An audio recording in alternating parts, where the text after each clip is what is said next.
Good evening and welcome to your 2036 Perfect League World Series coverage. I am your host, DRC, and tonight we have the honor and privilege of bringing you yet another World Series for the Perfect League. We've got a great matchup tonight. We've got the Pigeon Town Pigeons, captained by none other than Pidge himself, going up against the Twitter Trolls. Now, if that name sounds familiar, it's because they won it last week. They have been in Perfect League 3 weeks. They have won Perfect League one time, and they are now efforting to do what hasn't been done yet this game cycle. Win the Perfect League 2 weeks in a row, and they have got a tough task in front of them to do so. But before we get started, how's everyone doing tonight? How's your weekend wrapping up? 7 o'clock on the East Coast. Hopefully you had a wonderful weekend with some good weather. Got out, maybe did a little traveling, had a little fun.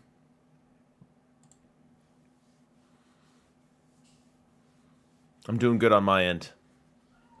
You know, I thought that I might find my way into Perfect League. I found myself in the DLL World Series against Mcgraw and won game 1. Was feeling pretty good. Feeling like I was on a roll. And then Mcgraw won game 2. Mcgraw won game 3. He won game 4. And he won game 5. And I will stay in Diamond for the rest of my natural born life. But it's not about me tonight. It's about these two teams right here. It is about the Pigeon Town Pigeons and the Twitter Trolls. And I'm really excited for this one. You know, Pidge is someone who has been a high-level player in this game for as long as I can remember. And yet, the one unicorn that has evaded him to this point is a Perfect League trophy, and that's exactly what he's vying for here tonight. And then on the other side, like I said, the Twitter Trolls. Maybe not as much name recognition as the Pigeon Town Pigeons, but they certainly made their presence felt last week when they won the Perfect League and are now trying to do the impossible. Do it 2 weeks in a row. So let's break down these teams and let's see what we're going to expect before I pose you the question as to who you think's going to win. So we will start with the Pigeon Town Pigeons. And we will start by looking at runs scored. So the Pigeon Town Pigeons put up 753 runs this year. Good for third in the conference. So one of the better run scoring teams in the AC. And then from a run prevention perspective, they were just as elite. Only 621, good for second in the conference. So we're looking at a run differential here north of 130. A very high water mark. A very elite performance. Now, as far as the run prevention goes, how much was that underpinned by great pitching versus great defense? And he really had both going. First in the league in starters ERA, and then his defensive efficiency at .71, well above our target mark of .7, and then the zone rating stacking up at plus 16.5. Both marks good for third in the conference. So great at scoring, great at pitching, great at defense. Pidge really had a solid season. From a home road split perspective, 654 at home. So 53 wins in Pidge Park, or whatever he calls it. We'll check out what the name of it is here in a second. On the road, 42 wins. So over 500 on the road at 42 and 39. From a calendar perspective, it really wasn't ever bumpy. You didn't have the up or the down month, I should say. The month that Pidge has talked about at length, where you're going to find yourself going 10 games upside down over a stretch. And maybe that was mixed in, straddling a couple months here. And I'm sure he'll clarify in the chat if that was the case. But April 13 and 10, May 16 and 12, a really hot June at 18 and 8. The closest thing to a stumble was July, which was basically a 500 month. August kind of right there in that same mold. And then a hot September to close it out at 18 and 9. Gets him up to 95 wins on the season.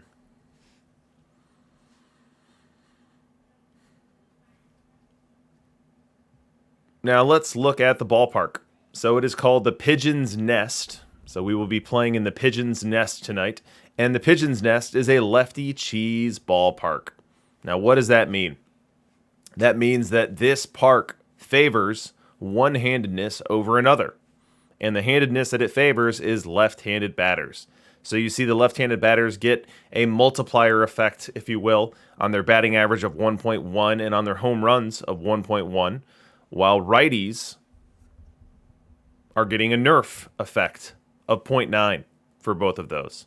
So this park is definitely going to favor the left-handed batter, and it will be fun to watch how many lefties are thrown out there, as there's going to be a parade of left-handed starting pitchers out there. So we know that left-handed hitters don't hit left-handed pitchers all that well. But in a stadium like this, where and when do you draw the line? What left-handed hitter are you comfortable being out there against a left-handed starting pitcher to take advantage of a park like this? That will likely come into play tonight, as both teams are lefty cheesing.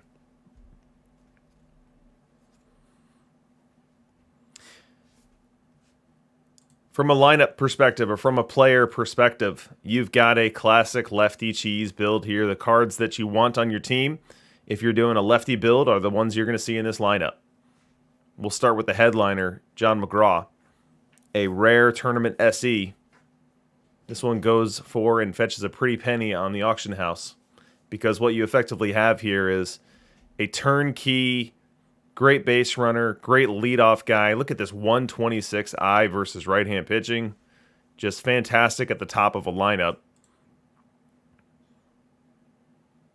Now, the one thing that Pidge doesn't have that surprises me a little bit is that he doesn't buy into the Bill Dickey hype at catcher. He's got Tim Mccarver, pairing him with Del Crandall and forming his battery that way. And I'm sure his regression system, or his model, his dip system tells him this is the right move. But it surprises me a little bit. So I'm going to pick his brain after this on that one.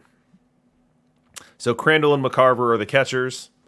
In the outfield here, you've got Keeler, right, Hanlon, left.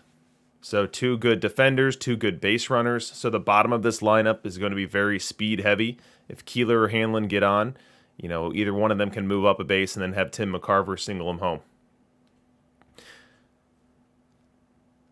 From a pitching perspective, Pidge has more lefties than any team we've seen on these broadcasts. He's got 4 currently slated in the rotation. He's got 3 currently slated in the bullpen.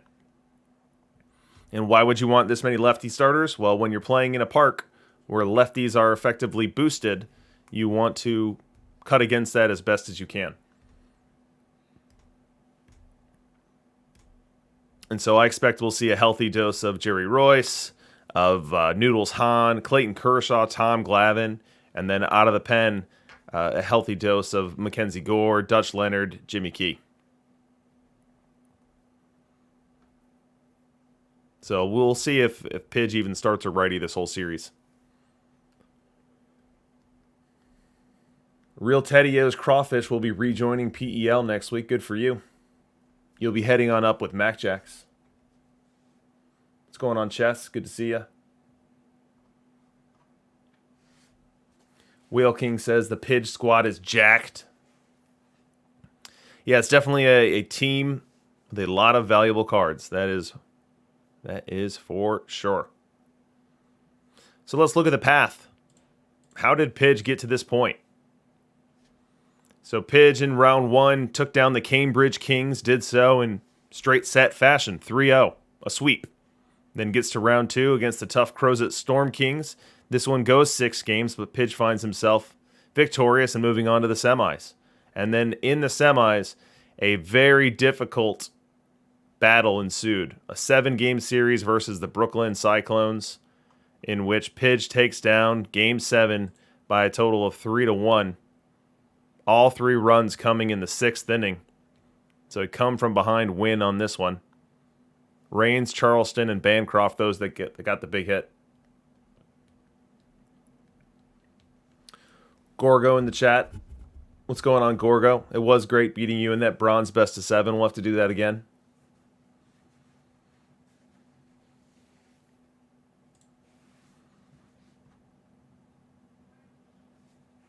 So let's talk history.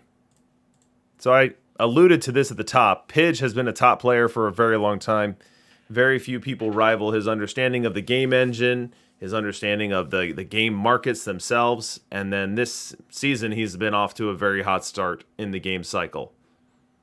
So he's won 4 different titles so far, just none of them in perfect. This is his 6th week in the perfect leagues. All 6 weeks he's made the playoffs. His low watermark in terms of perfect league wins is 92. So Pidge has definitely been getting it done in the regular season, and now is hoping to translate that success into the postseason and notch his first perfect league title.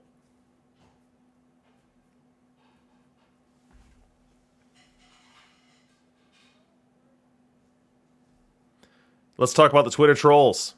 So as I mentioned, these guys are returning champions. They are efforting to do what I did not think was going to be possible this early in the game cycle, and that is win the Perfect League 2 weeks in a row. So let's look at this Twitter Trolls team and compare it to what we saw last week.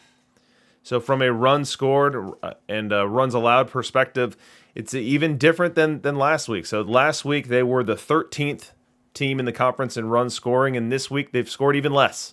So the Twitter Trolls, 632 runs, good for 18th in the conference, 3rd worst run scoring mark within the conference, but they get it done with pitching and defense. So runs allowed 625, which is good for 5th in the conference, good starting pitching, good bullpen pitching, and then on the defensive side, some really elite metrics here. The defensive efficiency at .705, very close to Pidge's .71, and then the zone rating stacking at plus 30, good for 2nd in the conference.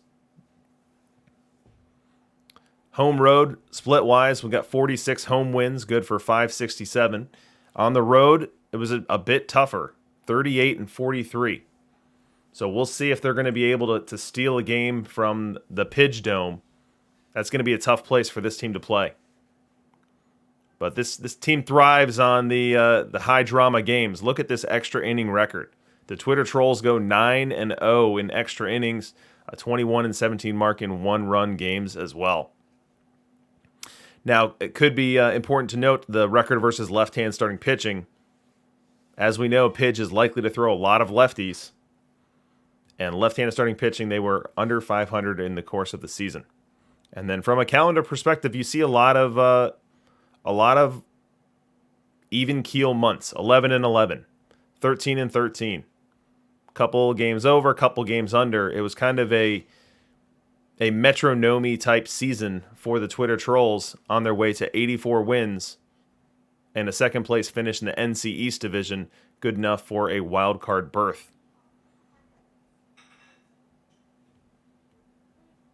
And as we look at the wild card picture here, we see that the Twitter Trolls were the last team in. 84 wins got them into the playoffs. Similar 84 wins got the Cyclones into the playoffs. That Pidge just took care of them in the semis.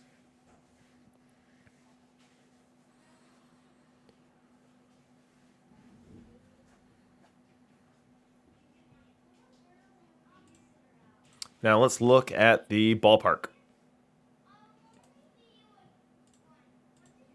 So we have another lefty cheese ballpark here. So the average, maxed out for lefties, minned out for righties. Home runs, maxed out for lefties, minned out for righties. Now where he deviates from Pidge is that Pidge has doubles and triples at 1.0, whereas the Twitter Trolls here are rocking a .625, which is going to make this ballpark play down in terms of its run scoring environment. So that's obviously a factor in both their run scoring struggles this season as well as their run prevention success. Not as many doubles and triples being notated within this ballpark. Lefty cheese, lefty cheese, lefty cheese, says the meme lord. Let's look at the team. So we've got 2 lefty cheese teams, but they are constructed quite differently. So we've got the Twitter Trolls rocking their George Sisler for the 2nd week in a row. George Sisler at first base, not a card you see a ton of, but a card that has been valuable for the Twitter Trolls. Look at this season. A 301, 352, 444 triple slash line for George Sisler in 106 starts. Good for 128 OPS plus, 3 WAR. 12 homers, 68 steals for Sisler. Archie Vaughn, we've got the new Archie Vaughn in play. Got about a half season worth of work here. 131 on his OPS plus as well. Stacks the lefties early up in the lineup, and then you get to the switch hitters down at the bottom. Jackie Robinson sitting in that 6th spot as the transition from lefties to switches. The catching combo for the Twitter trolls is Bill Dickey, Tim Mccarver, my personal favorite for the current state of the game and my current build.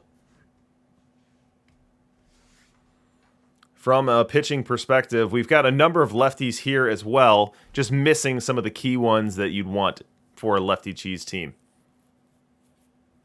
No Noodles Hahn here. But still does have Jerry Royce, got Glavine, and got Kershaw. So he's got a lot of bullets here to work with. And then in the bullpen, you've got Chapman, Key, and Gore. So this series will see a ton of left-handed starting pitching.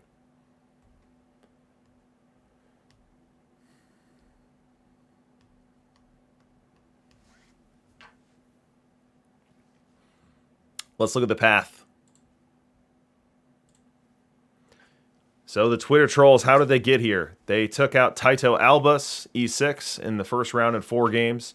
And then a very difficult division series against the Detroit Fury. 7-game series there. They were able to come out on top. We see that Detroit Fury came back from being down 3-1, forced the Game 7. But within that Game 7, the Twitter trolls controlled it and win that game on the road. And then in the league championship series, another 7-game series for the Twitter trolls.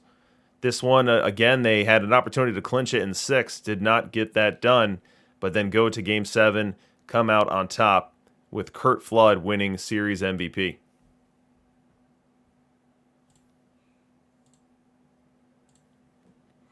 From a historical perspective, here's the resume of the Twitter trolls. We see 3 consecutive weeks now in the Perfect League and 3 trips to the Perfect League postseason.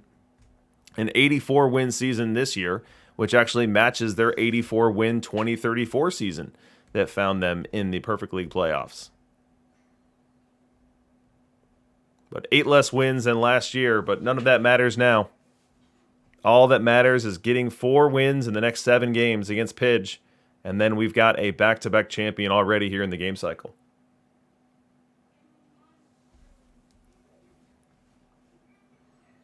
So these are the teams, guys. It is time to vote. It is time to tell the world who you think's going to win. I'm going to put a poll into the chat. I will spam it there so you can't miss it. Go ahead, click on the link. Click on the link. And then make your voice heard. Who do you think is going to win? And the votes are just now rolling in. Coming in hot and heavy. But we should be just moments away from a Game 1 sim if I've done my timing correctly here. So I will get that ready to rock and roll as you guys get your votes in.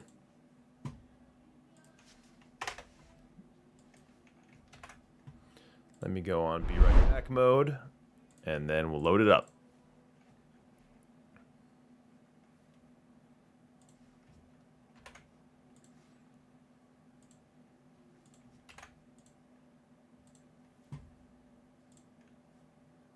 Let's see how the poll results are coming in. Ooh, wow, lots of votes tonight.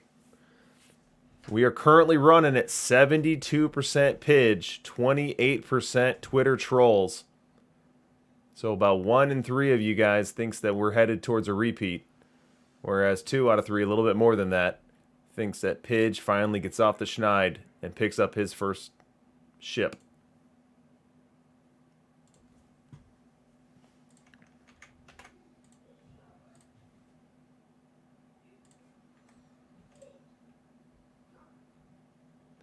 All right, Sim, not quite ready yet, so we'll sit on that for just a minute. Underdog in 7 says Random Rob. Johnny Balls rooting for the Twitter trolls here. Tommy Murphy Stairs going for the trolls. My Mice Forever picking on Pidge for his logo not rendering on my screen. Crash has Pidge in 4. Fred the Baker, Pidge in 5. Mike ABC thinks the fans are going to win. We always win. I mean, these broadcasts are so much fun. I don't know how we've been so lucky, but these series have been so competitive, so back and forth, just unbelievable drama. We'll eventually get a clunker. We'll eventually get a 4-game set where every game's a blowout. And that's okay, because we've already got so much house money from how exciting it's been to this point. All right, game 1 is in. Here we go, guys. It is the 2036 Perfect League World Series getting started right here. And we are doing it at Pigeon Park. And let's remember, this is a lefty cheese park with neutral gaps. 1.0 factor on the doubles and triples. And Noodles Hahn will be taking the hill for the Pigeons. We'll do one final look at that vote. 73-27 is what it lands at. 73-27 in favor of Pidge. Nearly 3 out of 4 picking him to come out victorious. Let's see what happens. Noodles Hahn takes the hill. He'll start this game off against Reigns.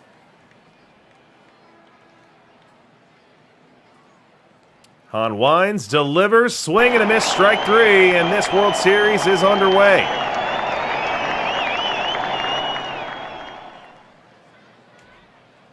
We go top 2, another highlight here for the Twitter trolls. We've got Curt Flood, a fire Curt Flood aboard on first base, and Ken Caminiti at the plate, facing Noodles Hahn. Infield ultra shifted here. Hahn behind at the count 3-0, the pitch. Swinging on 3-0, and Caminiti belts it. Deep left field. That ball is out of here. Caminiti gets the green light on 3-0 and doesn't miss. 440 happy feet for the Trolls fans. What a bomb. Noodles Hahn is guilty of a get-me-over fastball there. He grooved one down the middle at 90 miles an hour, not anticipating Caminiti would have the green light, and boy, does he pay a price for it.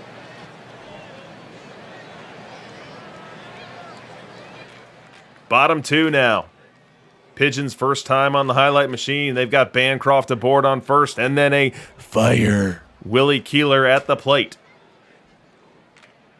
3-0 count. Will they give him the green light? The pitch, and he's swinging. And he laces that one deep to center field. That's going to get down. Around second, heading to third is Bancroft. He gets to third, and they're going to send him. He'll score without a throw. The Pigeons are on the board.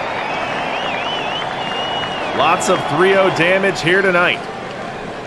Make it 2-1. Next batter, Tim Mccarver.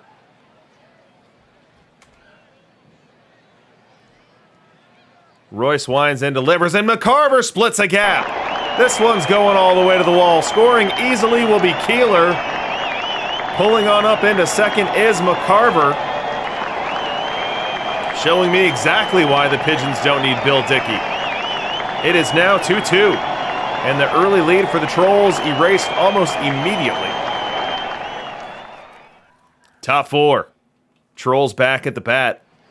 Caminiti aboard. And Harry Heilman at the plate. The pitch. Heilman gets into one. Deep center. Charleston chasing, leaping. Cannot get it. Around third is Caminiti. He's going to try to score. No, they'll hold him. Harry Heilman skies this one over Charleston. Caminiti unable to score on the play. An effective relay from Charleston into Bancroft, able to freeze Caminiti at third. And the Trolls will need a hit from Bill Dickey here to cash in. Bill Dickey down on the count, 1-2. Fans on their feet looking for the strikeout, looking to get out of this jam here in the fourth. Hahn comes set, delivers, swing and a miss, strike 3. Noodles Hahn. Fastball in the inside corner. Bill Dickey unable to make contact, and that's going to end the inning. Still 2-2 as we go bottom 4. Let's fast forward a bit and go bottom 5. We've got John Mcgraw aboard at first base. Good base runner. Pete Rose at the dish. The Twitter trolls, Jerry Royce still on the hill, nobody out. The pitch to Rose up the middle, could be 2 to second, 1 to first. In time, double play. Twin killing off the bat of Pete Rose erases the early leadoff Mcgraw. We go top 6 now. Twitter trolls back at the dish. Caminiti, who has been all over this highlight machine, is now hitting again. He's got Pete Rose aboard and 2 away. Hahn winds and delivers, and that ball is belted. You can forget about it.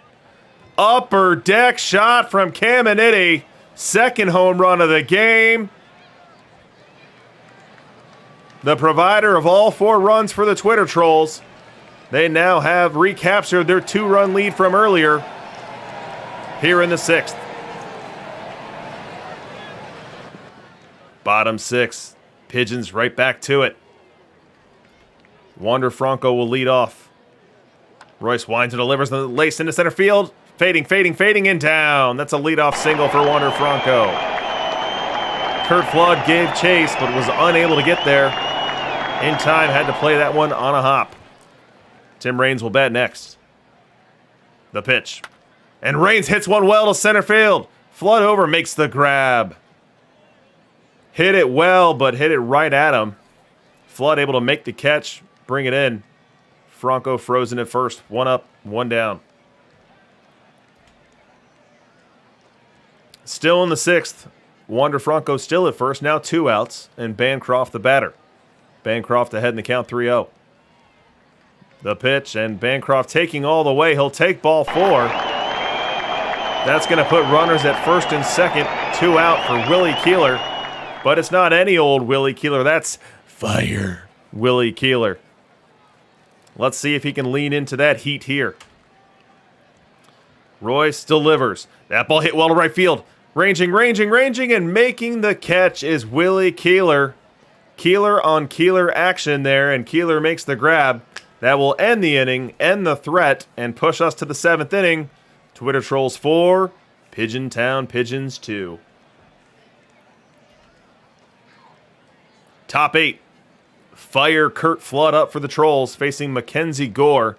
Mackenzie Gore and his 79 movement can be vulnerable, especially when facing a hitter like a Curt Flood on fire. 1-1 count.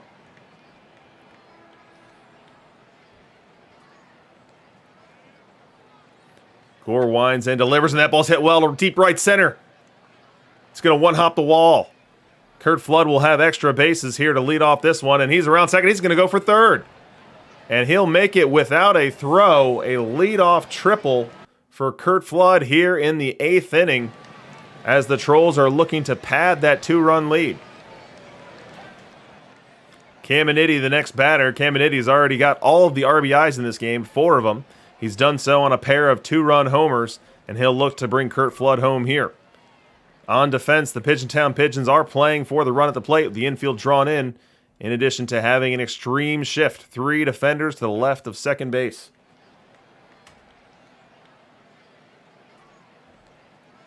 Gore delivers, fly to right, playable, but it is well hit. Keeler's going to make the grab, throws it to the plate. Not in time. Caminiti brings home Curt Flood, his 5th RBI of the game. Gives the Twitter trolls now a 3-run lead here in the 8th. Harry Heilman next batter up. He's worked a full count on Gore. Wind and the pitch, and that one's laced down the left field line. That's going to go all the way to the wall. Harry Heilman's got himself a double. He'll hold up there.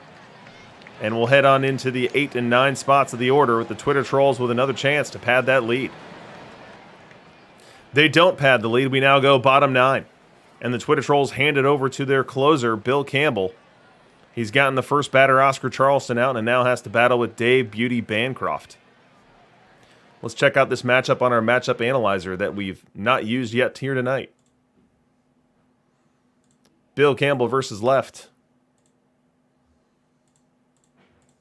And Dave Bancroft versus right. And so for anyone who's just joining and wondering what it is we're looking at in the bottom right corner of our screen, these are the observed statistics of Perfect League play the past 3 seasons, all combined. So every Bill Campbell plate appearance that happened in the last 3 years in Perfect League versus left-handed batters, or what you see on your screen here, equates to 2,800 innings. And we see that within those 2,800 innings, he's pretty good. A little bit better than league average ERA, a little bit better home run avoidance. And then on Dave Beauty Bancroft's side, we see that his offensive numbers leave much to be desired, but he's not there for his bat, he's there for his glove. Let's see if he can make the bat work here in the 9th, though. 2-1 count, the pitch. Little dinker, going to be a tough play. Off the mound as Campbell grabs the throw to first, not in time! Dave Bancroft legs out an infield hit. As that little dinker ended up in no man's land, Campbell had to field it as it was too far for Dickey to get to. Was unable to get the velocity on the throw needed to get the out.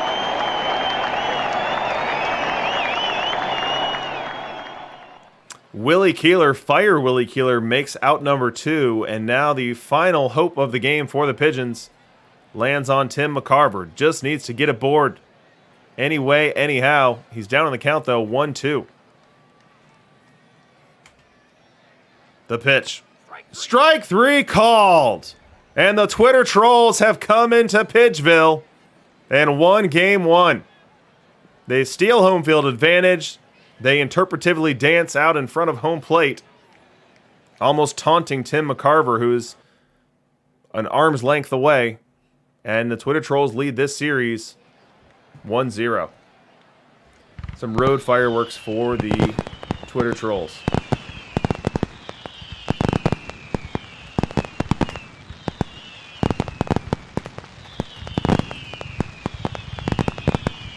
There's a typo.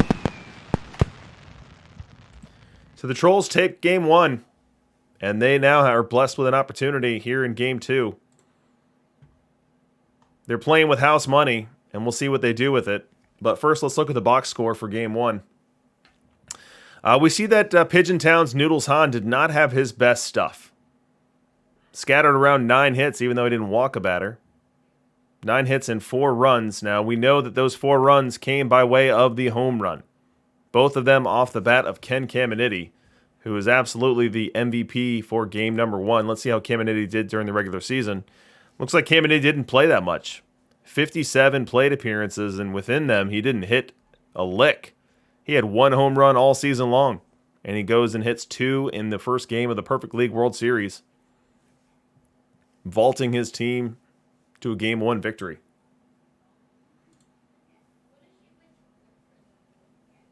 Look at this game for Caminiti. 3 for 3, 5 ribbies. We know he had the sacrifice fly as well.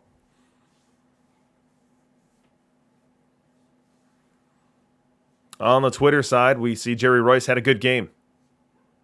Did not get tagged for a long ball.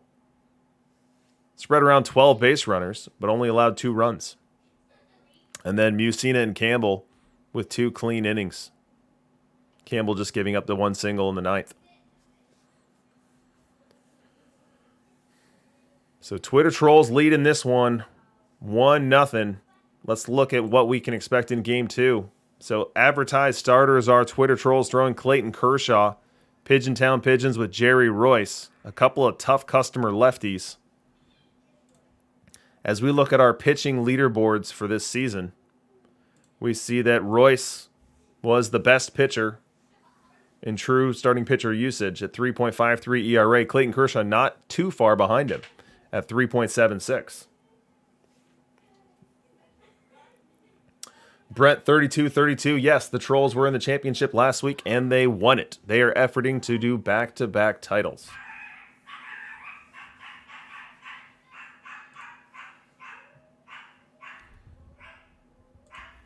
All right, let's load up game 2.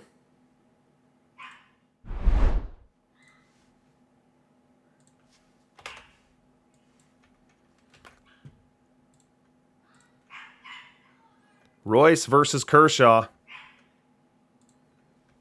A lot riding on this one.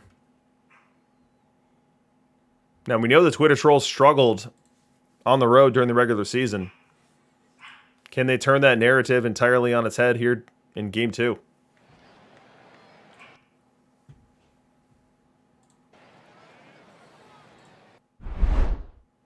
And we're back. As advertised, we have Jerry Royce. And he'll start off this game against Tim Raines.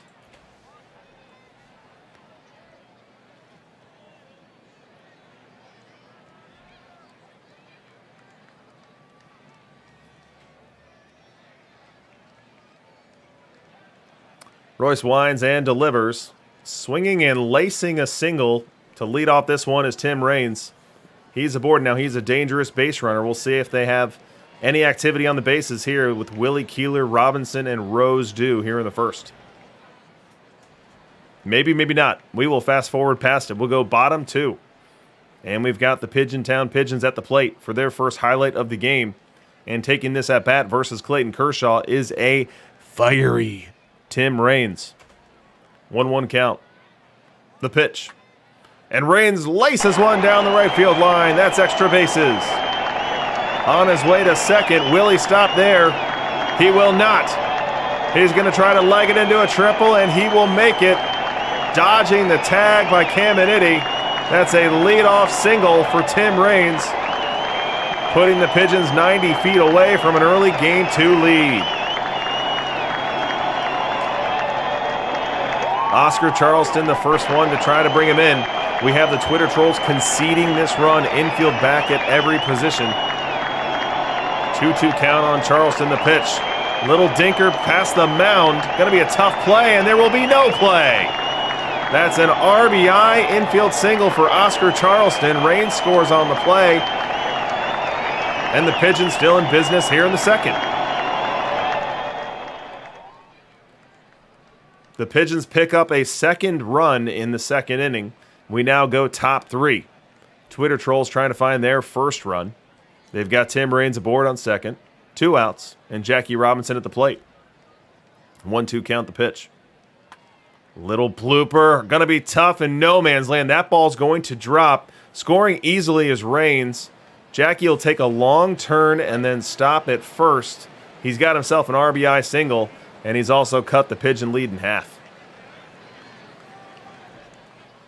Bottom 3 now.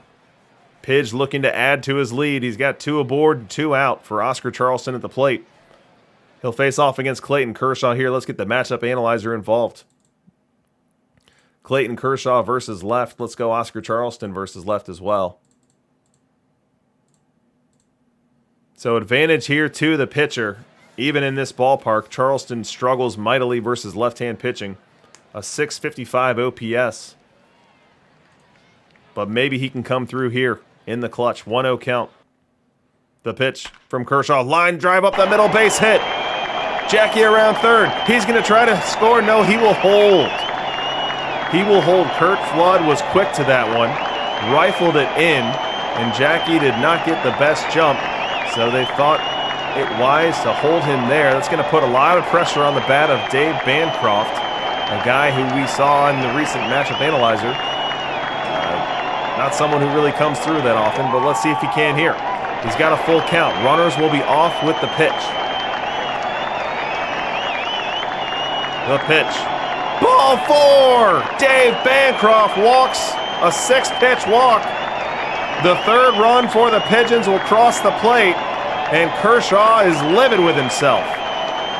He went to the slider on the full count offering, did not get the call,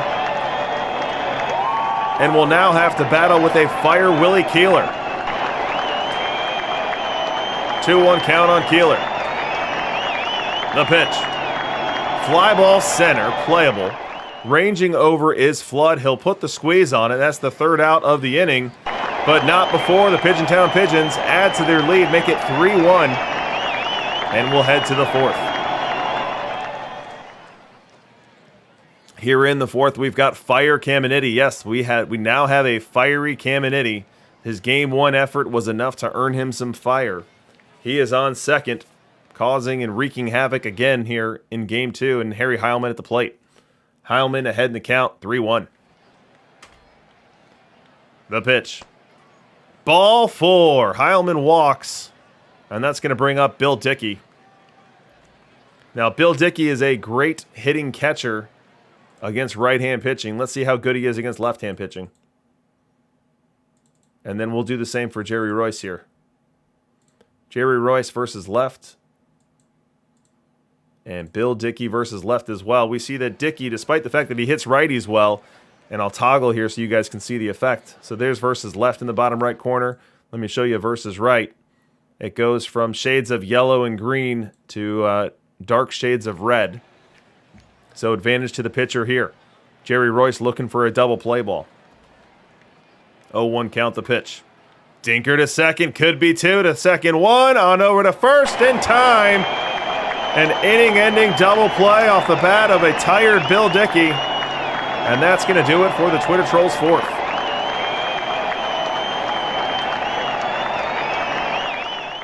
We go top 5 now. Twitter Trolls find themselves with the leadoff man aboard. It's Andrelton Simmons. And that flips the lineup over for Raines, Keeler, Robinson, and if anyone reaches, Pete Rose. The pitch. Line drive, base hit, opposite field. Tim Raines goes with the pitch. Turning around a 93-mile-an-hour fastball and serving it off into right field. It's going to put 2 aboard with nobody out. Willie Keeler, the next batter, even in the count here, 2-2. Royce comes set and delivers. Fly ball right center. Who's going to grab it? Ranging over is Charleston. He makes the grab. Bluffing a tag move is Simmons. He'll stay at second. An unproductive out off the bat of an icy cold Willie Keeler. Up next, Jackie Robinson. Now he's ahead in the count 3-0. The pitch. Ball 4. Jackie walks. They are loaded now. A big moment unfolding here in game number 2. Pete Rose at the dish. Full count. Infield in. This is a very aggressive infield in called by the Pigeontown Pigeons. I would think with Rose's lack of speed, we'd see at least the middle infield playing for 2 here. But infield is in. And we'll go ahead and load up the matchup analyzer for this huge spot. Pete Rose versus left. Jerry Royce versus right. Advantage to the hitter on this one. The pitch to Rose. Strike 3 called. Pete Rose didn't like it. Jerry Royce drops a sinker, outer half. Gets the call, sends Pete Rose to the bench, and he's 1 out away from getting out of this mess here in the 5th. He's going to have to get through Curt Flood to do it. Let's check out Curt Flood's metrics. Curt Flood versus left, a good hitter. But let's remember, this ballpark is tuned for left-handed batters. So I'm going to give the advantage here to the pitcher. And let's see if Royce can work his way around this jam. The pitch. Grounder up the middle. Fielded by Bancroft. Takes the short throw to second. And that will do it. The Twitter Trolls leave them loaded. Come away with nothing here in the 5th. 3-1 Pigeons. Bottom 5, Pigeons looking to add. Wander Franco at the plate. He's got Jackie Robinson aboard at first. The pitch. And Wander gets into one deep left center. It might be. It could be. It is. A 2-run shot off the bat of Wander Franco in the cleanup spot for a reason. And he pushes this one up to 5-1.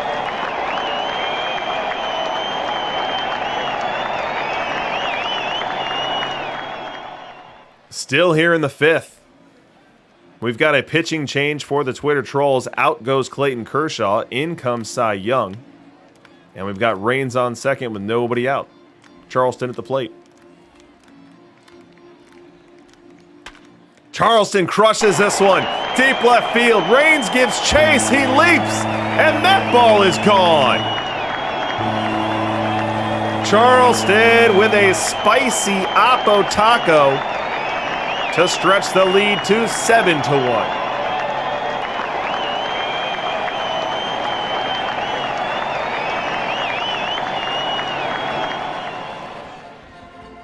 Let's go top 9.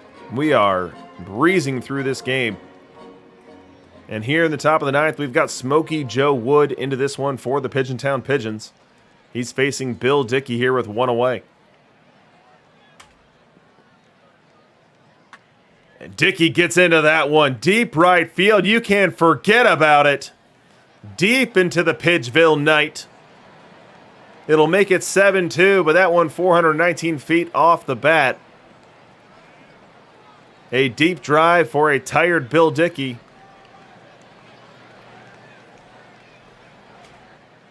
Now 2 outs in the inning for Willie Keeler. He's got reins aboard. The Twitter Trolls need base runners and boatloads of them. The pitch, fly ball center. Playable. Charleston gives chase. Charleston will make the grab, and the Pigeontown Pigeons have won Game 2 by a final score of 7-2. They were out-hit in this one 10-9, but were able to do a lot more damage with the hits that they did get. They were able to capitalize on the rallies that they had in a way that the Twitter Trolls were not. Fireworks here for pitch.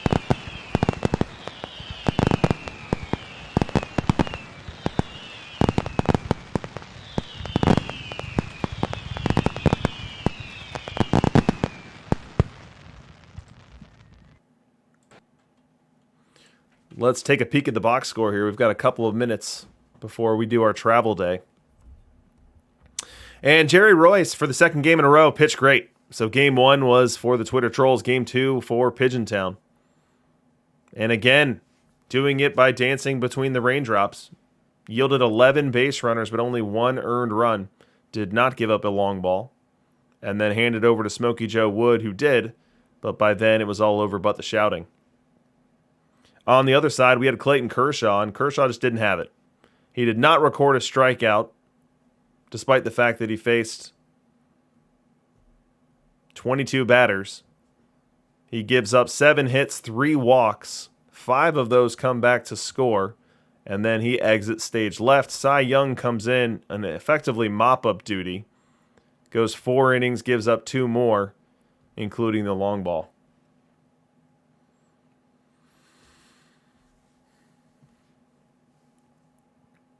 And then from a box score perspective, we had the Twitter Trolls' Tim Raines going 4 for 4 in this one. Caminiti, after his fiery game 1, only goes 1 for 4, not able to build on that performance. And then on the Pidgeville side, we had Oscar Charleston with a 3-hit day, Jackie Robinson and Tim Raines both with a couple of hits.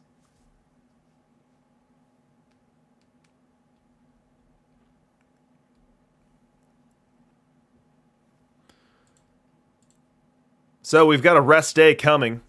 The sim that's going to occur in 1 minute will not have a game in it. It will be traveling to Twittertown. But we can look forward to Game 3.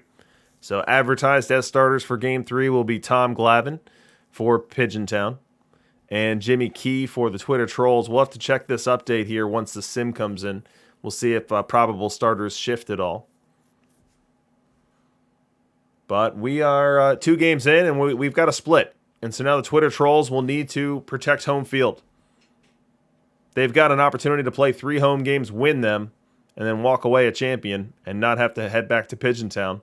That's a tall order against a team that won 42 road games and a team that was 3rd in the conference in scoring and 2nd in run prevention. So the Twitter Trolls have their work cut out for them.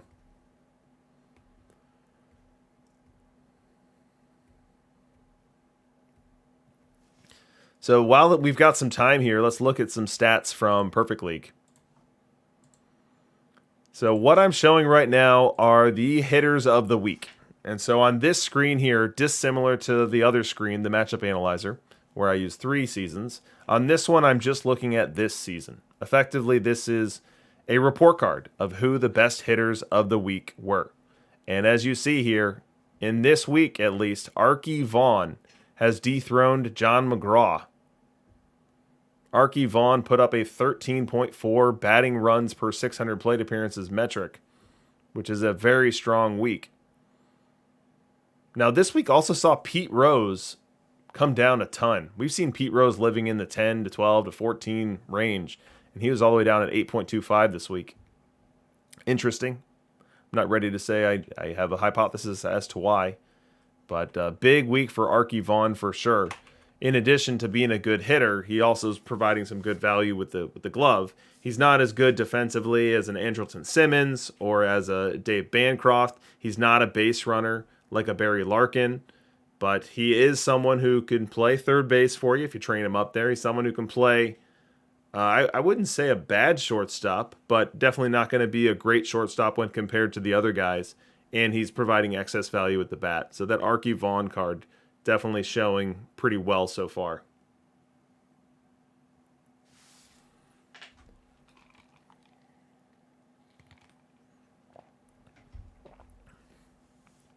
We'll go position by position and just take a look at the meta as it's evolving and as it's demonstrating here in observed statistics. So we'll start with catcher. Actually, before I do that, I want to load up the sim and see if this probable pitchers changed at all for the teams.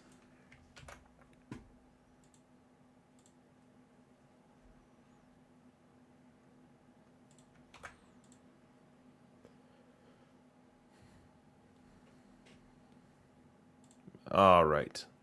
We are back in. Sim is good. Oh, okay, now we are showing Tom Glavine and Tom Glavine. A Glavine v. Glavine battle for Game 3. Both teams with him as their probable starter. We will see what we get. All right, back to the stats. So the best hitting catcher in Perfect League is Bill Dickey. Bill Dickey is right at league average combined. And if we were to split this versus right, he'd probably pop up even more. Let me do that real quick. So this is versus right numbers. So Bill Dickey, 8.07 batting runs. And the way that you can read that or interpret that is that over 600 plate appearances, which is a high number for a catcher, but that's irrelevant. Over 600 plate appearances, he's going to produce 8 runs of value more than a league average batter. And that's why this metric can go negative. Joe Mauer is going to hemorrhage 6 runs of bat value over that 600 plate appearance sample. And you see that scale all the way down to Del Crandall at negative 35. And this is VR, as you can see with the split that I'm calling out there. When I go back to the complete numbers, you see that our quote-unquote worst hitting catchers are Crandall, Molina, Mccarver. Mccarver at negative 15. Can I show catchers versus left? Let's do it. So here's catchers versus left. You have Mike Piazza at negative 3.5, Del Crandall at negative 4.27, which is actually a lot better than he was last week. Del Crandall in short sample last week was actually bad versus left.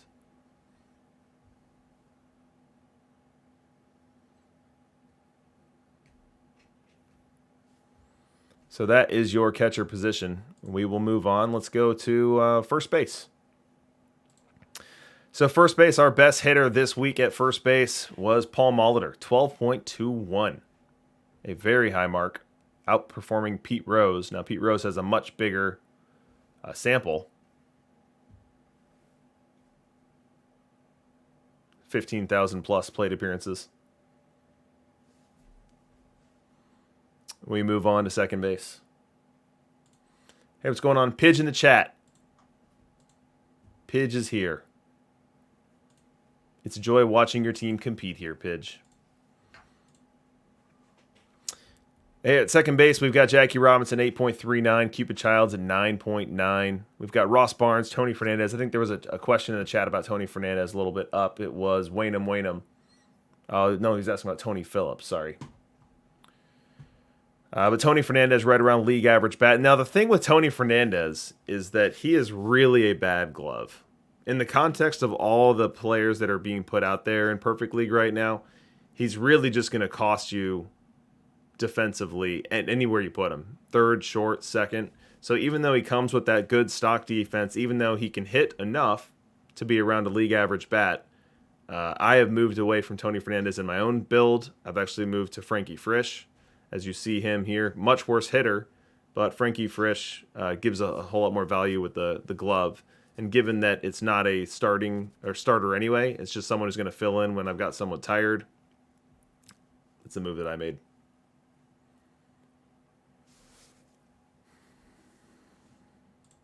Let's go to shortstop.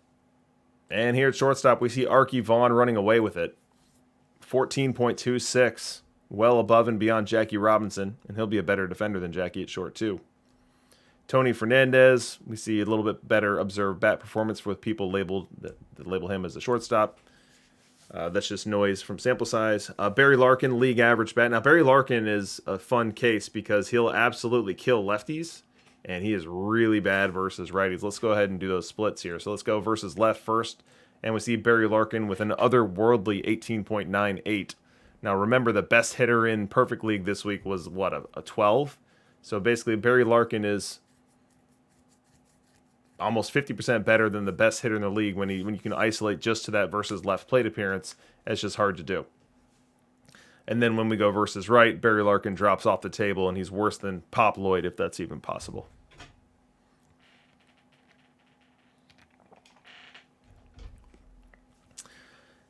Yeah. I mean, Pop Lloyd, negative 25 here. Now, you have Pop Lloyd because he's got flexibility, he's got some stock defense, but the defense isn't as good as it was last year, and I don't think the bat's as good as it was last year either. For this point of the game cycle to already be hemorrhaging bat R like this, no thank you. We'll go back to full season numbers here. And when we look at the position here, Dave Bancroft, who's my shortstop, negative 12.69. So when you look at, say, Arky versus Bancroft, that's a pretty big chasm to cross. We're talking about plus 14, minus 13 here. That's 27 runs. Can Bancroft save you 27 more runs with his glove? I don't know. Let's go to the hot corner. Third base, we got John Mcgraw at the top of the bat R standings at 10.37. Tony Fernandez, a very hot 610 plate appearance sample here. Deacon White, Wade Boggs, Arky Vaughn at third base. And then we've got Wander as our market share leader, 16,000 plate appearances here at negative 1.65. Kaz Cappies and Drelton Simmons had 43.8 ZR this week. My goodness. Have mercy.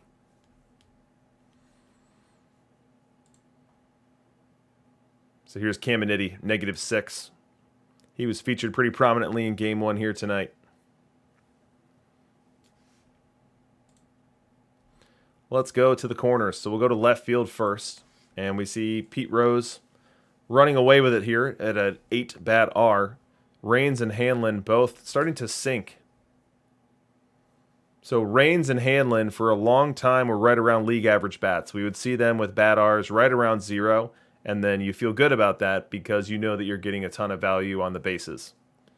So sure, they're not going to be hitting home runs, doubles, and triples commensurate with that of a huge offensive producer, but their base runs, their value on the base paths with being able to steal 100 bases in a given year and do so with efficiency is how you made up for it. Now we're starting to get to a point where they're starting to fall off here.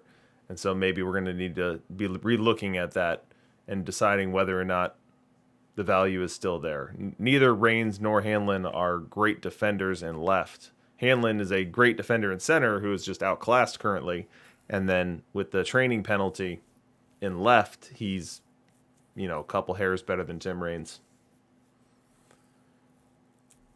Even though his card looks a whole lot better than that. We'll go to the other corner now. In right field, we have Rose leading this list as well. Harry Heilman not too far behind him at 7.75, likely heavily skewed towards left-handed pitching plate appearances. We've got Willie Keeler, who's my personal favorite choice in right field right now because he's got the great base running, he's got the great defense, and he's also a good hitter. So 4.45 is not a world beater with the bat, but someone who is providing a lot of value. Port Dog talking about Tuck Turner. Let's see if there's a Tuck Turner I can take a peek at in here.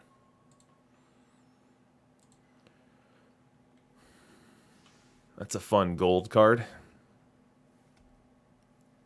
So Tuck Turner is not going to walk enough for my liking. And the base running is a lot worse. The defense is a lot worse. But for a gold, yeah, that's a really nice gold. Also is a switch hitter.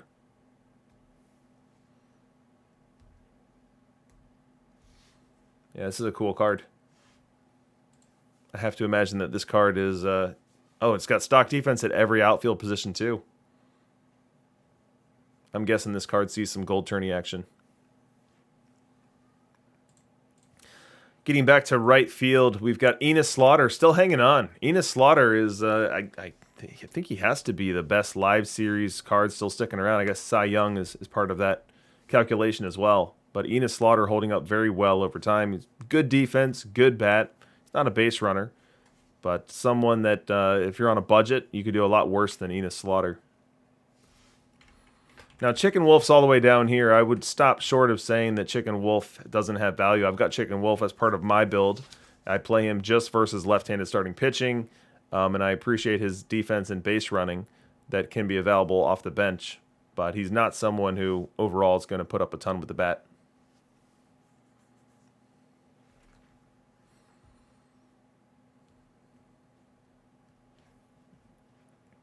Let's go to center field. And look at that. We've got a Paul Heinz card. Paul Heinz, one of the rare tournament special edition cards. Let's take a look at it, and then we can all drool over it together. Look at all that blue. So it's a right-hand hitter who's got beautiful profiles versus both right and left. Will hit just a touch better versus left. But great base runner, kind of looks like Larkin to me on the base running profile there. 85 speed, 97 stealing bases. And then from a range perspective in center field, he's going to outrange Hanlon, he's going to outrange Flood, and he's going to outrange Oscar Charleston. So as you play Paul Heinz, you are likely stacking up some nice ZR. I'm guessing the sample size is going to be too small here. No, actually pretty good. So 110 games in center. Over 1 efficiency, 3.4 on the ZR.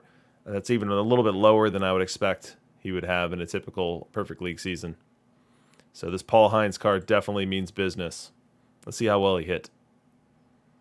So 110 on the OPS plus, picked up 78 stolen bases. So this is really a renaissance man here. Your best center field defender, one of the better base stealers in the game, and someone who can hit as well.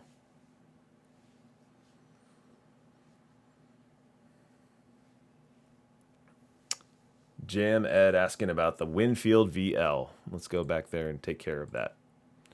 So here is right field position versus left-handed pitching. Dave Winfield approaches league average here at negative 3.15. Harry Heilman running away with it in this cohort. And then if we split that VR, we see a different picture there. We see Willie Keeler jump up to the top. We see Pete Rose improve a touch there. Enos Slaughter comes up to 6.5, and then Winfield and Chicken Wolf both fall off.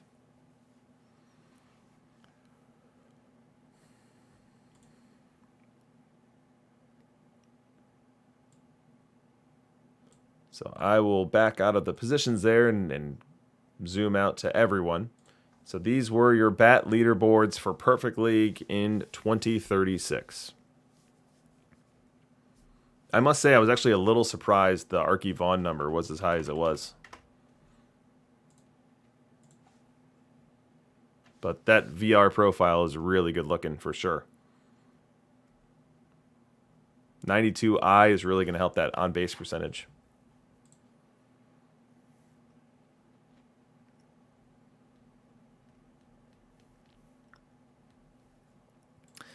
Yeah, so we will do the pitching stats when we have our next travel day.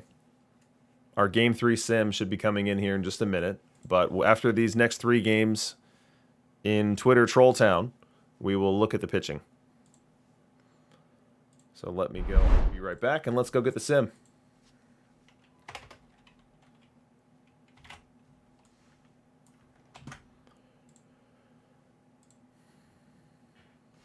But we are getting a point in the game cycle, getting to a point that I think looking at the data is even more fun than it is normally.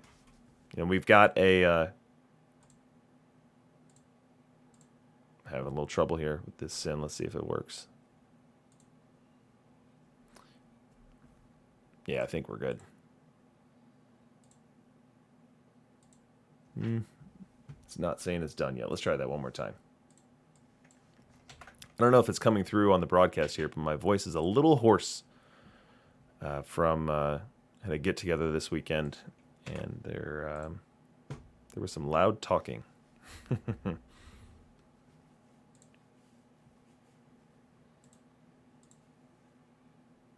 All right, Game 3 is ready to rock and roll. Let's get to it. Now, we are changing venues. We are changing venues here. So we're going to the Twitter Trolls Park. It is similar in that it is lefty cheesed. It is dissimilar in that the extra base hits are turned down. So we could expect a tighter game. We could expect less extra base hits here of the double and triple variety. Let's get this game started. We've got Tom Glavine on the hill for the Trolls. He'll face off against John Mcgraw. An icy cold John Mcgraw to get started. Glavine winds and delivers. Grounded to third. Caminiti fields. Throws across. One up, one down, and we are underway here in Twittertown. We go bottom one, and the Trolls are in business. We've got leadoff man Tim Raines aboard at third. Second hitter Willie Keeler on first. Jackie Robinson batting, nobody out. Chance for the Trolls here to strike early. The Pigeontown Pigeons, Glavine delivers. It's a grounder to first. Go to second, one. Back to first in time. An incredible 3-6-1 double play. A run does score, but the Pigeontown Pigeons will take that trade.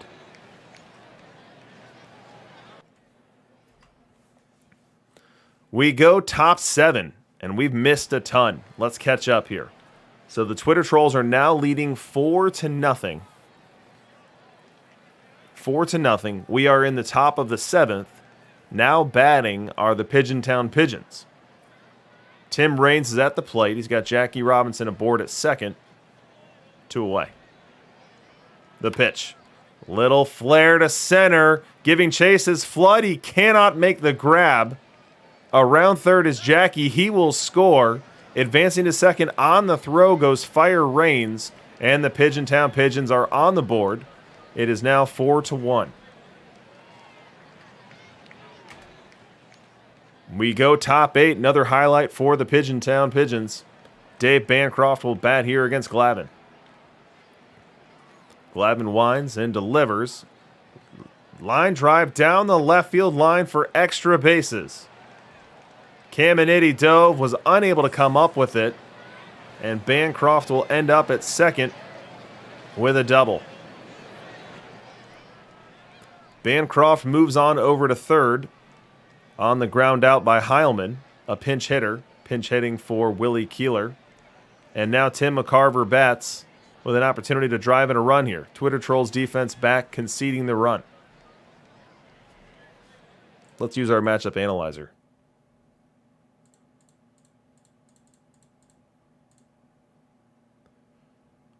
So Tom Glavine versus left.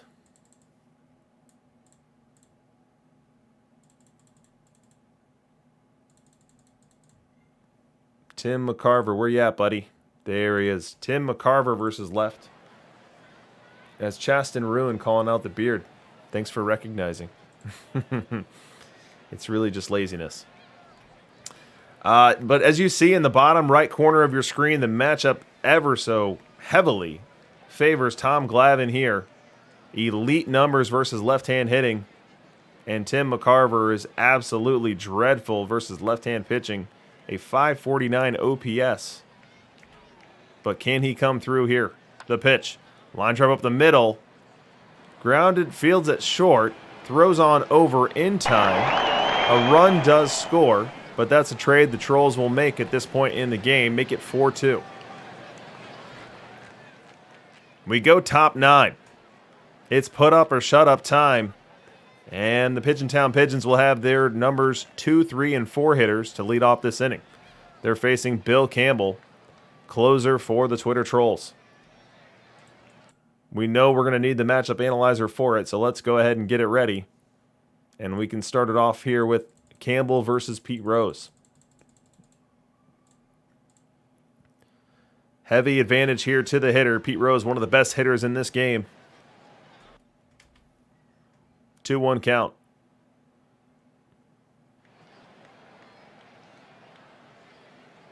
Campbell winds, delivers, fly ball left field down for a hit. It's a leadoff single for Pete Rose, and what that's going to do is that's going to bring the tying run to the plate. We've got some nervous Trolls fans here in Twitter Town as Jackie Robinson represents that tying run. Robinson down on the count, 0-2. The pitch. Fly ball on the infield. Who's going to grab it? Over to make the grab is Andrelton Simmons. That's one away. Unable to advance on the play is Rose. Next up is Wander Franco. We saw his total numbers earlier when we were looking at the various players. Let's look at his VR stats here. We see that from a VR perspective versus right-hand pitching perspective, he's actually slightly better than league average. Right at that 743 OPS plus, and in a stadium like this, it's going to play up even more.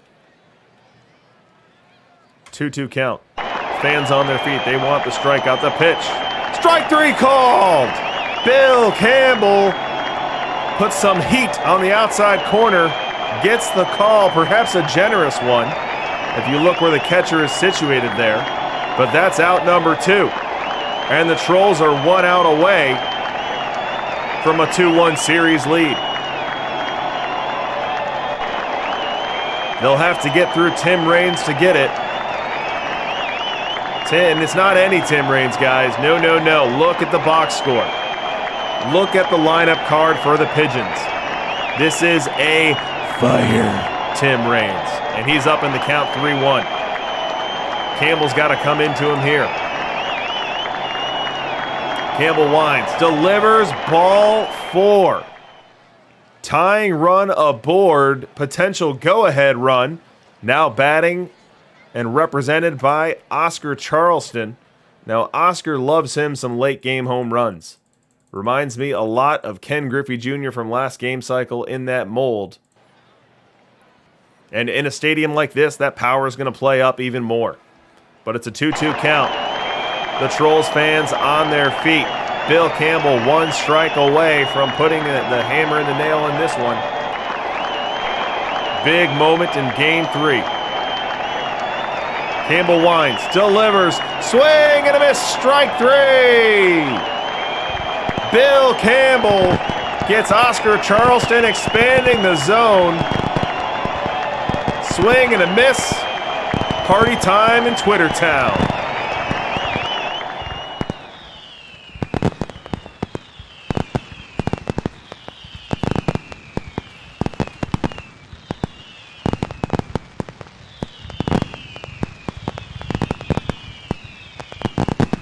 Fireworks in Twitter Town. Let's go to the box score. And what do we see? We see Tom Glavine. 2 Tom Glavines having divergent paths here. So the Twitter Tom Glavine, 8 innings pitched, only gave up 4 hits, only 1 walk, 2 of them scored, but a great outing in what has been a great postseason.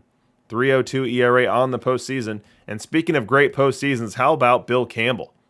Bill Campbell has had his fair share of lowlights on these streams in late inning opportunities, and he has been absolutely lights out for the Twitter Trolls this postseason. We see he's got 7 saves. We see he's got a 1.04 ERA, and he was able to nail down this save despite giving up a single and a walk. Let's take a look at his box score in this postseason. So we see the 7 saves stacked up there. We see there's only been 1 earned run in the entire postseason run. So Bill Campbell, just an absolutely dominant postseason to date. Now on the Pigeon Town side, we see their Tom Glavine had a bumpy road. He had an unusual bad outing from a control perspective, 5 walks. He gave up 4 runs in just 5 1/3 innings before handing over to Schoolboy Rowe and Mackenzie Gore here.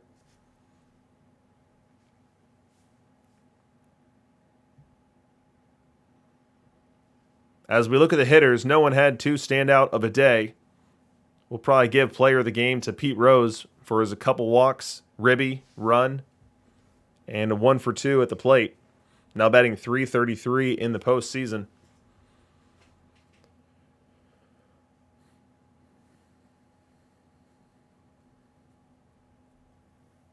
Pidge in the chat saying rough outing for a Nerf stadium, and you are absolutely right. Tom Glavine did not have his good stuff this one.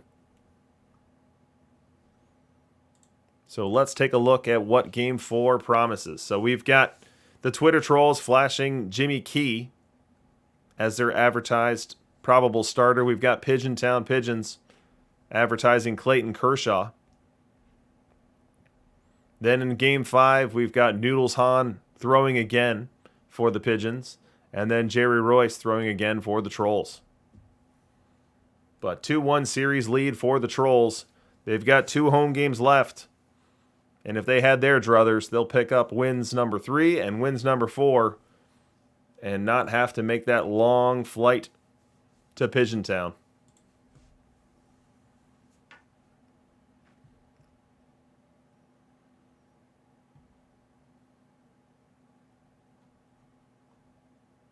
Jimmy Key, what's he like, 45? Asks Fred the Baker. I would guess he's older than 45. We got to check. Jimmy Key, 60 years old. Played for the Blue Jays, the Yankees, and the Orioles. Love that AL East. Can't get enough of it. Oh, okay. You were quoting a line. So let's take a look at the bullpen situations and see if we're running into rest issues. The starting pitching hasn't been so bad that we've really gotten to that point, but we'll take a look anyway. We'll start with Pidge. So from a bullpen configuration perspective, we've got Cy Young, Mackenzie, Gore as stoppers. And as we head into Game 4 here, Mackenzie, Gore good to go. Cy Young good to go. So full health there. Full rest, nearly. And then in the setup roles, we've got Campbell, Hudson, and Leonard. And all of them good to go as well. So really the only unavailable pitcher for Pidge this game is Schoolboy Rowe, who was actually his worst bullpen arm this season with a 5.68 ERA. Let's check out Twitter. For Twitter, we've got some more issues here. There's less arms in total. And then we've got Cy Young, the middle reliever, and Bill Campbell, the closer, bordering on too fatigued to use. So if we get into a closed situation, it'll be interesting to see what the AI does. Does it go to a tired Bill Campbell?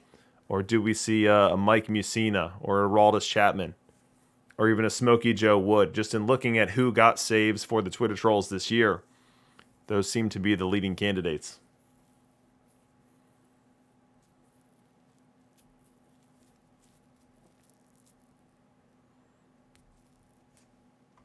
Jimmy Key, 15 starts in the season for the Twitter trolls. 4 ERA, right on the nose. He had 17 other appearances in relief, 126 total innings. Let's see what he looks like in the stats. Jimmy Key, complete data.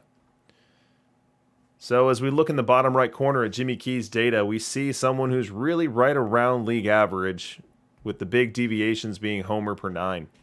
So this low movement on the card that we see for Jimmy Key, especially the 79 versus right-handed batting, that manifests itself in him getting blown up significantly more than the average perfect league arm. But if he can avoid the long ball, he definitely can belong and give you a good start.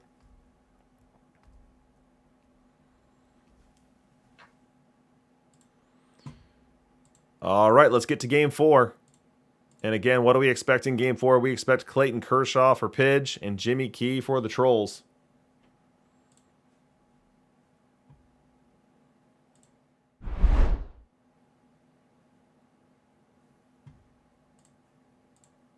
We will load up the sim.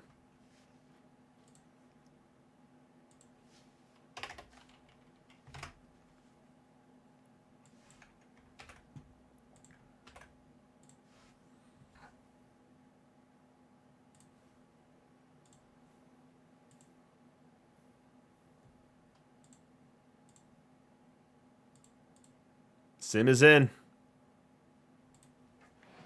Let's see what happened.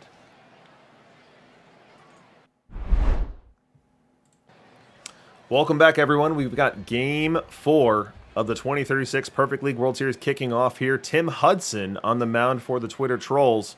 Now, I'm not sure if this is going to be a replacement start or if this is an opener for Hudson, but we'll follow that closely.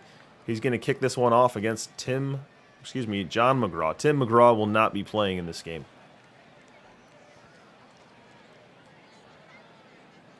1-2 count on Mcgraw, and again, he's still wearing that icicle. An icy cold John Mcgraw.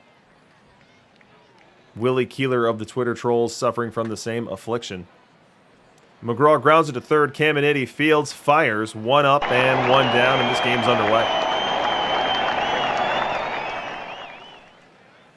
We go top 4. Pidge with 3 hits on the board, no runs yet, trying to change that here. We do see Jimmy Key into this game. So Tim Hudson was merely an opener, and now Jimmy Key will try to take it, if not the rest of the way, a lot deeper into this one.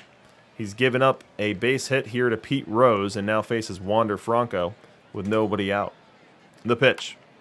Grounded to short, could be 2. Simmons to second, 1 on over to first. Double play! Wander Franco hits into the twin killing.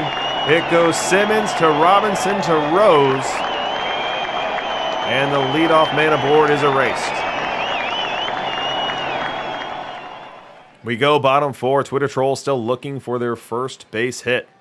They will go to work here against Clayton Kershaw, one of the best left-hand starting pitchers in this game. And they'll send up Jackie Robinson here to lead off the 4th. Kershaw winds, delivers, and that ball hit well.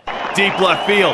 Back, and gone! Jackie Robinson puts the Trolls on the board. Clayton Kershaw challenged him with a first ball fastball.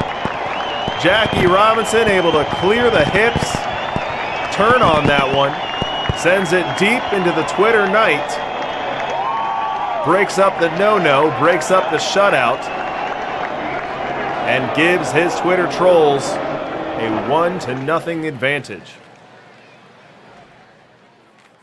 Make it 3-0. So we fast forward all the way to the top of the 7th. Jimmy Key still on the hill for the Twitter Trolls. Now batting for the Pigeontown Pigeons is Tim Raines. He does have a man in scoring position with 2 outs in the form of Pete Rose. Key delivers, and that ball's hit well. Deep left center. Back, off the top of the wall. Scoring easily is Rose. Fire Raines will slide into second with a double. The Pigeons are finally on the board here in this one with 2 outs in the 7th, but do still trail by a score of 3-1. That'll do it for the top of the 7th for the Pigeons. We go bottom 7, and the Trolls are trying to find that run. They're trying to get that run right back. They've got Jackie Robinson aboard at second. Batting is Pete Rose, facing the Jimmy Key of the Pigeontown Pigeons now. The pitch. Flare to right field. That ball gets down. Jackie had to hold to make sure it was through, so he's going to run through the stop sign anyway. And he's going to make it. Jackie Robinson scores on the play. Pete Rose with an inside-out swing laces this one to right.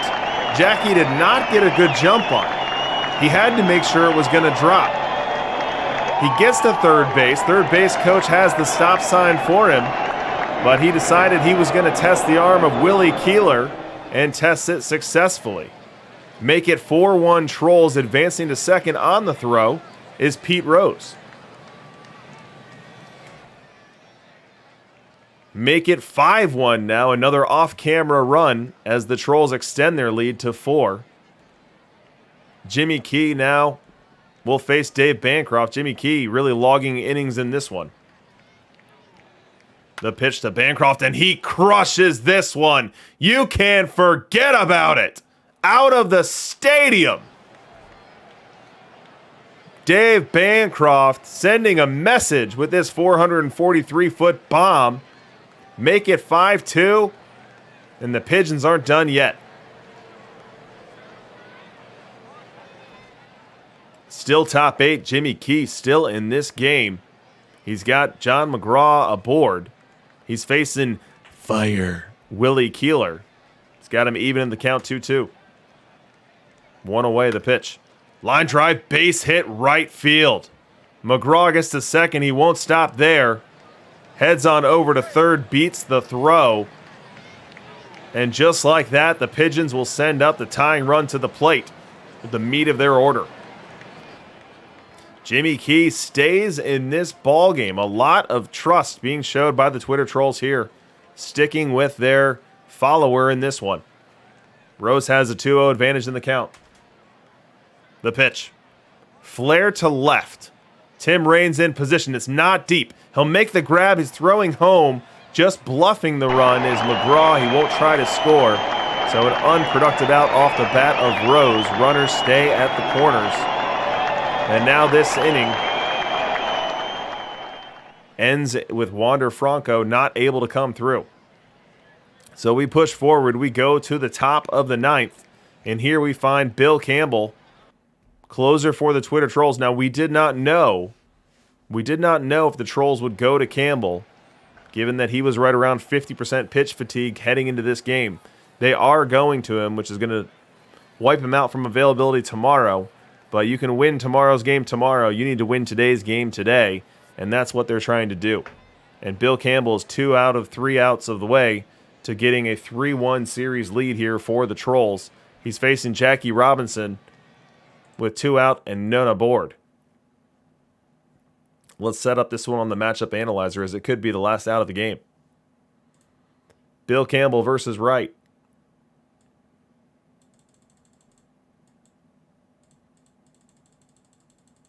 And Jackie Robinson versus Wright as well. We'll give the advantage here to the pitcher, remembering that within this ballpark, right-hand hitters are hitting through a nerf. 0-1 count. 1 and the pitch. Little flare right field. Ranging in, making the grab is Willie Keeler. And just like that, the Twitter trolls take a commanding 3-1 series lead. They are 1 win away from a perfect league title in 2036, which would make them our first back-to-back champs of the PT22 game cycle. Twitter trolls holding home court here in this one, winning this game by a final score of 5-2.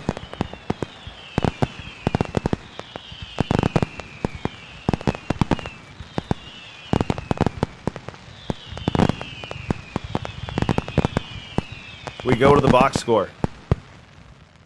And we see that Tim Hudson was just that. He was an opener in this one. He faced 4 batters and then handed the game over to Jimmy Key.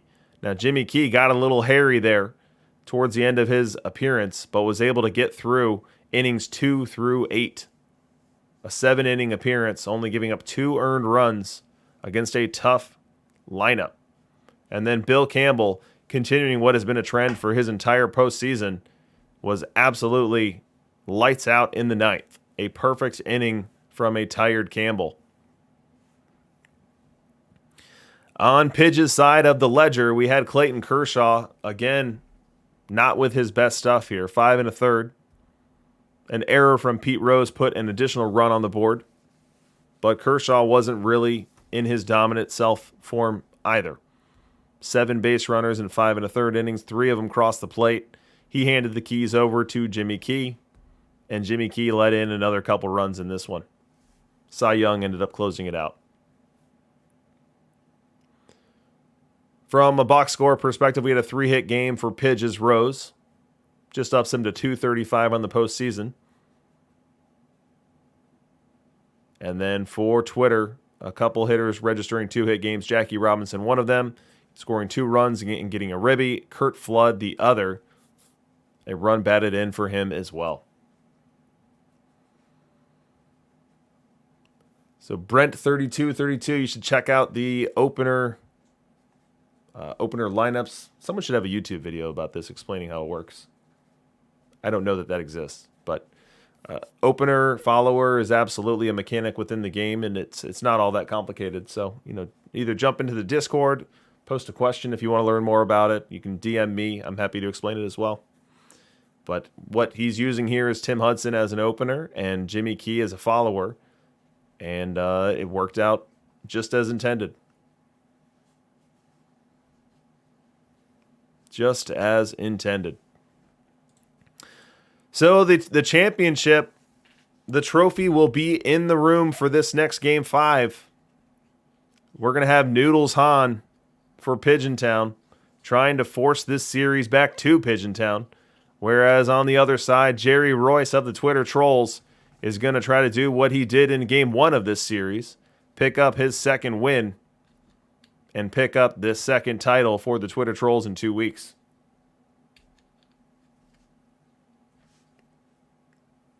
We are 3 minutes from this sim coming in. So let's do two things really quickly here. Let's look at our MVP watch. So assuming that this series ends here, the only way that can happen is the Twitter Trolls. So if that were to happen, who's going to win MVP? We've got Tim Raines, who's had quite a series from a numbers perspective. Harry Heilman as well. Ken Caminiti single-handedly won Game 1. Maybe Jerry Royce is in play too.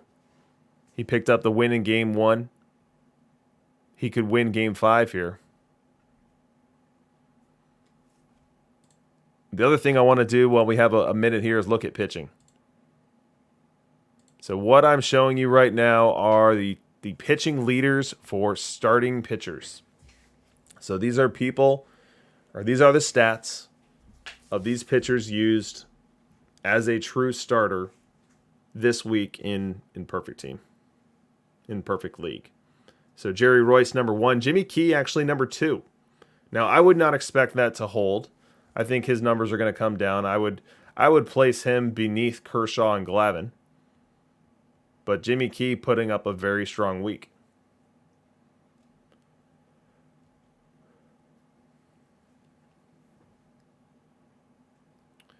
One thing you'll notice here is the top 5 starters by ERA are left-handed. Now, that could have a lot to do with the fact that these left-handed pitchers facing a bunch of right-handed hitters are often doing so with the protection of a stadium nerf. And so if we were on neutral footing, it would look very different. But the fact is, the observed stats from Perfect League this week has the top 5 starters as left-handed arms. Now, of our right-handed arms, we kind of have a big block here of guys all bunched up. Nagy, Wainwright, Wood, Dutch Leonard, Schoolboy Rowe, Cy Young, all together bunched up between 4 and 4.25 in ERA. Tim Hudson had a really bumpy week. Hudson at 4.35.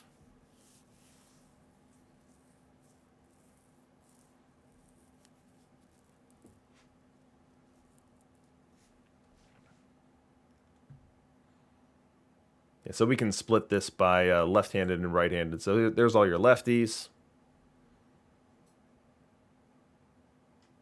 And here's all your righties.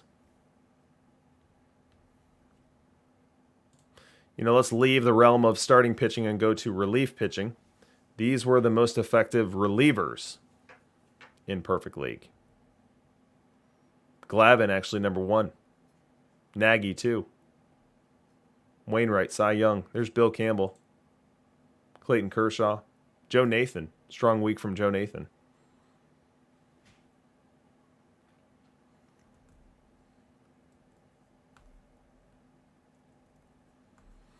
All right, it is time, guys. It is time to go grab Game 5 sim. And we need to learn if we are celebrating with the Trolls or if we are heading to Pigeon Town for what would be a very difficult effort for the Trolls to win a second game on Pigeon Town ground, a stadium that they won 65% of their games at home this season.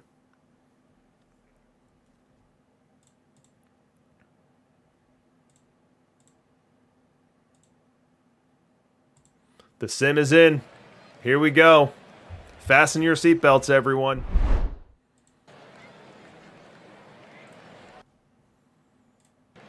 Jerry Royce on the hill. He'll start us off. He's facing icy cold John Mcgraw. Down on the count 3-1. Let's see if he can fight back into this at bat.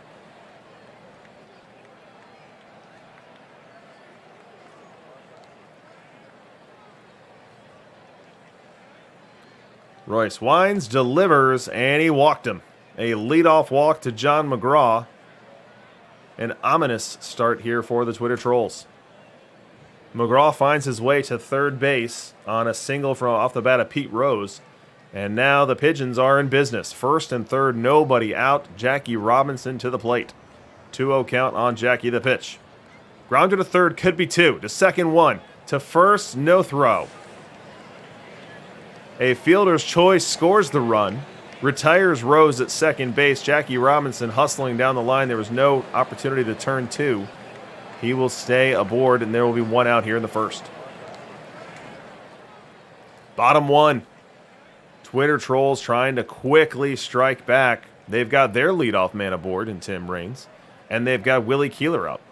But it's also an icy, icy cold Keeler. 2-1 count on him. The pitch. Keeler grounds it to second. To short, one to first in time. Double play. Immediately erasing Tim Raines on this one. We go bottom two. Ken Caminiti to the plate. Now, Noodles Hahn remembers Ken Caminiti because Caminiti took him yard twice in Game 1 of this series, a game that Caminiti drove in all 5 runs. Now, does Caminiti have Noodles Hahn's number, or can Hahn finally retire him here? 3-1 count on Caminiti. The pitch. Ball 4. Perhaps some scar tissue prevented Hahn from going at Caminiti there. A fire Caminiti indeed. 2 aboard now, 1 out. For Harry Heilman, 1-0 count on him. Fans getting into this one, feeling like they could break the dam open here. The pitch to Heilman. Fly ball right field playable. Willie Keeler coming in makes the grab. No advancement from Flood or Caminiti. Now 2 out in the inning for Bill Dickey. And Bill Dickey unable to come through. So we move bottom 3. And again, the Twitter trolls get their leadoff hitter on for the 3rd straight inning. This time it's Andrelton Simmons. Flip the lineup card over, and now it's Timmy Raines batting with a full count. Hahn delivers. Ball 4. Twitter Town loves it. 2 aboard, nobody out. Heart of the order due. First hitter will be Willie Keeler. He's got himself a full count. Hahn comes set. Delivers. Check swing. Did he go? No, says the third base umpire. That's ball 4. And they are loaded.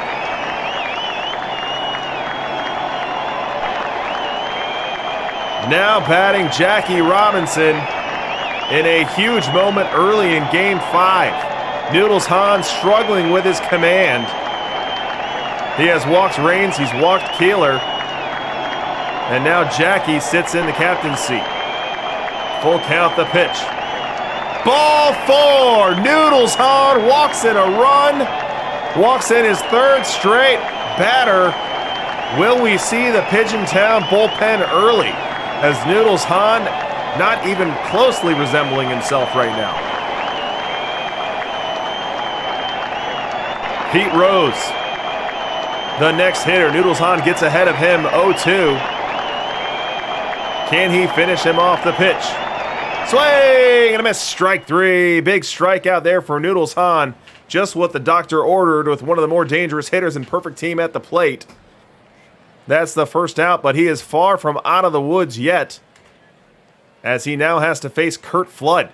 And not any old Curt Flood. Why, this is a fiery Curt Flood, and he's ahead in the count 2-1. Hahn comes set. Hahn delivers. Line drive up the middle. Base hit. 1 run will score. Here comes Keeler. He's going to try to score the throw. Not in time. A 2 RBI single for Curt Flood. And that brings up Fire Ken Caminiti. Caminiti walked already once in this game, and he's looking to do a little yard work here on Noodles Hahn. 1-2 count. The pitch. And Ken Caminiti gets into this one. Unbelievable. Caminiti with his third home run off Noodles Hahn in this series. This one breaking Game 5 wide open. 6-1 Trolls.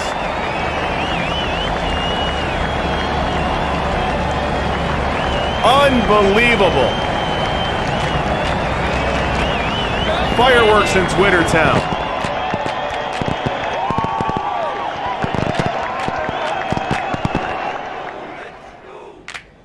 Unbelievable. Ken Caminiti heard us talking about that MVP debate, and he wanted to make sure he was in on it. But this game is far from over. We are barely into the fourth inning. Pidge trailing by 5, but he's got a little rally here going in the fourth. Wander Franco aboard, Tim Raines aboard, and Jerry Royce pitching to Oscar Charleston. Charleston with one swing of the bat could change the complexion of this game. 3-1 count on him. Royce winds and delivers, and he lost him. That's ball 4. Cutter on the outer half. Jerry Royce and Noodles Hahn uncharacteristically wild in this one. And we have now got the bases loaded for Dave Bancroft. Now, Bancroft not a great hitter, but Bancroft has been hitting in this series. We've seen Bancroft go 440 to left center. We've seen Bancroft go down the left field line. And that's exactly what Pigeon needs here. Something, anything, single, double, triple, homer, walk. 1-2 count on him. The pitch. Swing and a miss, strike 3. Jerry Royce goes upstairs with the heat. And Bancroft unable to catch up. That's a critical second out in this inning.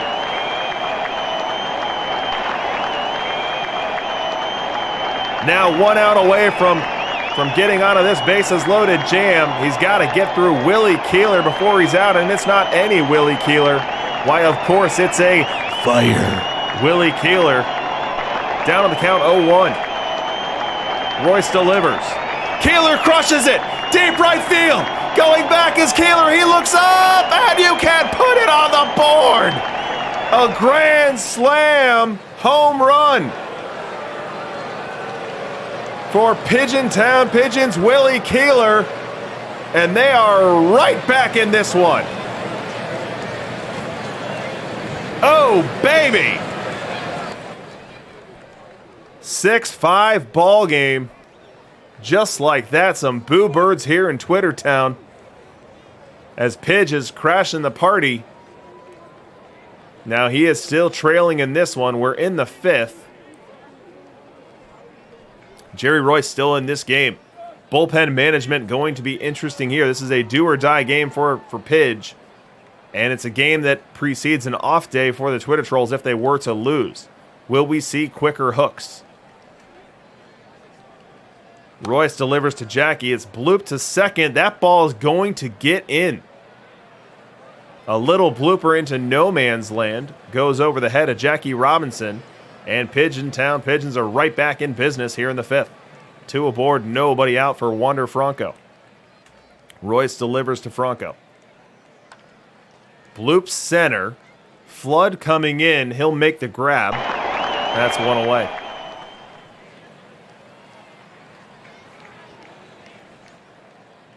Now 1 out here for Tim Raines. A fiery Tim Raines. I feel like we have our fire hitters just batting every other time right now. And that's exactly what Pidge needs.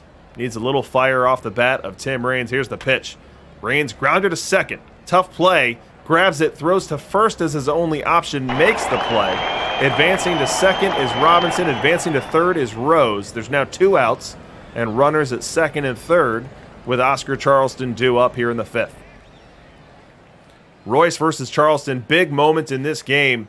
The Twitter trolls had all the momentum early, and then the grand slam off the bat of Willie Keeler for Pigeon Town brings them right back into it, and now we feel like we're almost at an inflection point. If the trolls are able to put out this fire, preserve that lead, they can keep Uncle Mo on their side. Whereas if Oscar Charleston can come through here, Uncle Mo will have left the building. So let's set up the matchup analyzer. Jerry Royce versus left. Let's go Oscar Charleston versus left as well and see what we're looking at. Heavy advantage here to the pitcher, even with the ballpark that we're playing in. Charleston does not do a great job of making contact versus left-handed pitchers, excuse me. 2-2 count in this one. Twitter trolls fans on their feet looking for the strikeout. Wind and the pitch. That ball belted deep left field. Gone! Oscar Charleston. The tastiest of Oppo tacos. And you could hear a pin drop in Twitter town.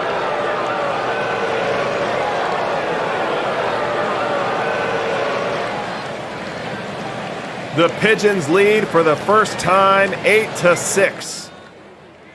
What a game unfolding here in Game 5. We go bottom 5 now. Up comes Caminiti. It's not any Caminiti, it's fire. Ken Caminiti. And he was already preparing his MVP speech. He's going to need to get his team back in the lead before he can think about that. 2-0 count on him. Wind and the pitch. That ball crushed. Deep right center. Are you kidding me? He's done it again. Ken Caminiti. 4th homer in this series. He's cut the Pigeon lead in half. Somebody stop him. Somebody stop him. He can't be stopped. Unbelievable. He is wearing that fire with pride right now. Let's go top 6. Pidge working with a 1-run lead, looking to build on it. He's got Jackie at the plate facing Mike Mussina. Nobody on, 2 out. Mussina winds, delivers, and that ball's crushed. Deep left field. That ball's gone. A little fence scraper from Jackie Robinson. And the Pigeons get back that run they just lost. They stretch that lead right back to 2. It's now 9-7 Pigeons in what has been a wild back-and-forth affair with the ball leaving the yard.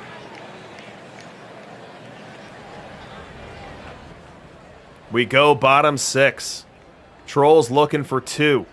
They're going to start this inning off with Bill Dickey. Now we are into that Pigeontown Pigeons bullpen. We've got Schoolboy Rowe on the bump, looking to provide some stability.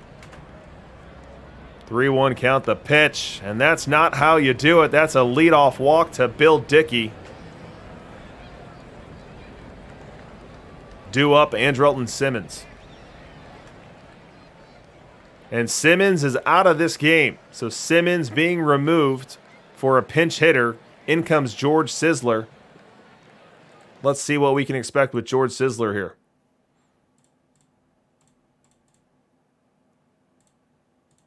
There's Sisler versus Wright. A better than league average bat. He's also a good base runner. Tough guy to double up as well. But the Twitter trolls playing aggressively here. They're only down 2. We're only in the 6th. And the defensive shortstop removed from this one as they are trying to pounce on this little micro rally here in the 6th. Schoolboy delivers. Swing and a miss. Strike 3. Able to put down George Sisler, the pinch hitter. Got him with some soft stuff on the outer half. 71 miles an hour on the gun. And that's a very important first out as this lineup card flips over. Oh boy, look at this. We fast forward and we jump into a very hot moment here. We've got the bases loaded. We've got nobody out. We've got the Pigeontown Pigeons hitting. And Willie Keeler, who already has 1 grand slam on the day, at the plate. And he is facing Aroldis Chapman. Aroldis is not someone that we see a ton of in the Perfect League World Series anymore. Let's check out his numbers. His numbers versus left, obviously a lot better than his numbers versus right.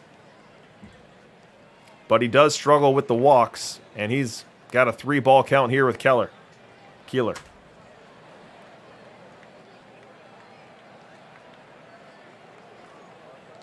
Chapman comes set, delivers, and he missed it.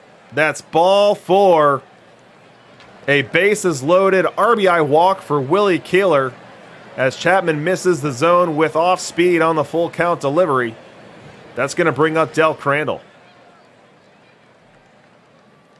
All right, so some more off-screen runs.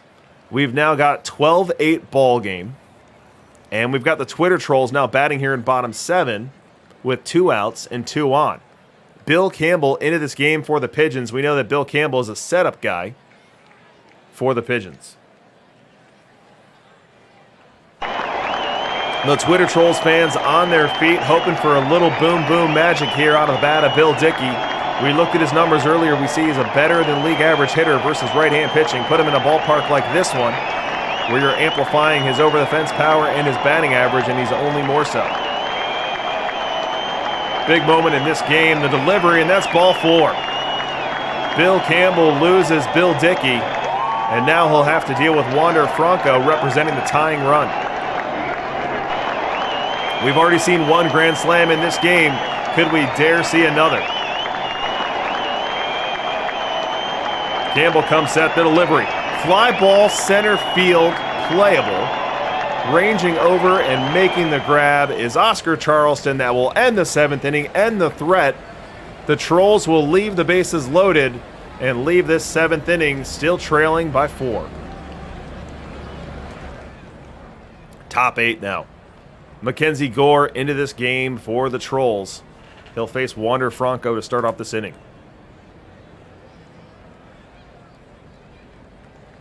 Wind and the pitch. And Franco gets into one. Tattoos it to deep center field. You can't forget about that one. That's a leadoff solo shot off the bat of Franco. Got a fastball out over the plate, and boy, did he not miss that one. Take the 4-run lead and add 1 to it as the Pigeons are trying to get out of Dodge here and get back to home base. Top 9 now. Mackenzie Gore still in this game. Bottom 9. Mackenzie Gore closing this one out for the Pigeons. And Bill Dickey is the last hope for the Trolls. This game has really gotten out of control from the moment that they took a commanding 6-1 lead. Gore to Dickey, swing and a miss, strike 3, and that's going to do it. The Pigeon Town Pigeons stage a 5-run comeback in Game 5 of the Perfect League World Series. Win this one by a final score of 13-8 and earn that trip home. Earn the opportunity to head back to their home park and play 2 games. If they can win both of those, they're champions. If the Twitter Trolls, a team that struggled on the road this year in Perfect League, can win one of those 2 games, they are repeat champions. The stakes are only climbing here as this broadcast continues. Let's get some road fireworks for pitch.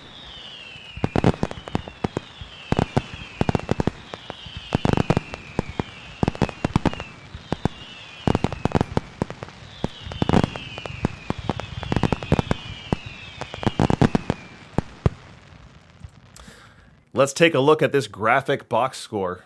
This is not going to be pretty for anyone who likes pitching, so avert your eyes if you're not comfortable with that. So Jerry Royce for the Twitter Trolls, 8 earned runs. Coming by way of 11 base runners, 2 home runs allowed. Not what he wanted for an encore. Now, Jerry Royce was one of the heroes of Game 1, and he was spotted a 6-1 lead and just was unable to hold that lead as he got knocked around worse than he has at any point in the playoffs. The bullpen didn't help. Mike Mussina gave up 4 additional runs as the first fireman out of the pen, and Aroldis Chapman are the only pen guy able to get through his inning clean. On Pidge's side, we had Noodles Hahn have his own nightmare. A 6-walk performance from Noodles Hahn almost is impossible to believe. A 6-walk, 1 strikeout performance. He only goes 2 1/3 innings. He only gives up 3 hits. But he gave them up at the wrong time. And those 3 hits became 6 earned runs. And then it was a parade of relievers. It was an empty the pen game. A game that the Pigeons had to have. And so they go Smokey Joe Wood. They go McDowell, Schoolboy Rowe, Dutch Leonard, Bill Campbell, Tim Hudson, Mackenzie Gore. And between the 7 of them, they're able to stitch together a 2 earned run extended relief appearance and really provided the stability needed for their offense to go and steal that game back.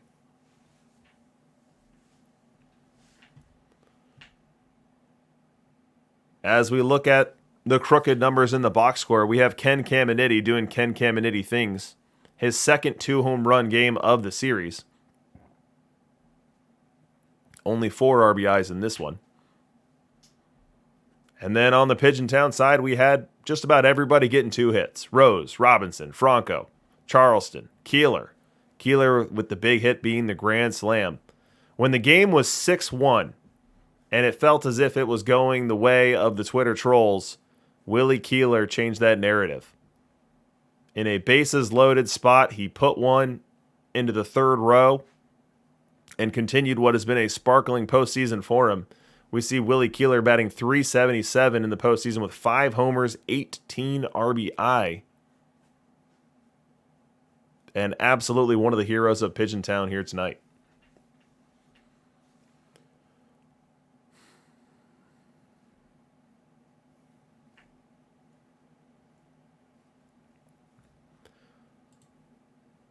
So let's go ahead and load up our off-day sim so we can look at what rest is like going into this Game 6. Because I have a feeling that Pidge's bullpen, even with the off day, might be a little bit more taxed than the last time that we looked.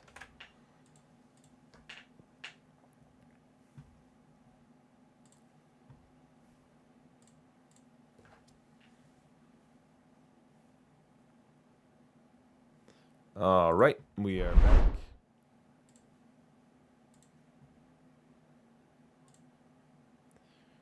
Okay. So we've got the right sim here. We are about to play a game in Pigeon Town Park.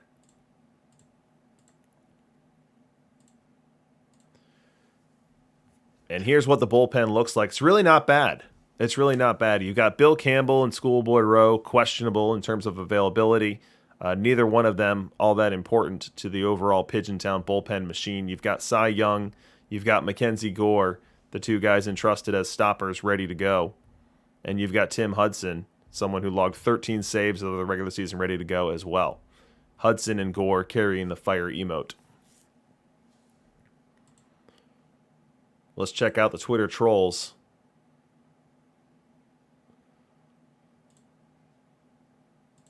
So Twitter trolls they're actually leaner than I would have expected.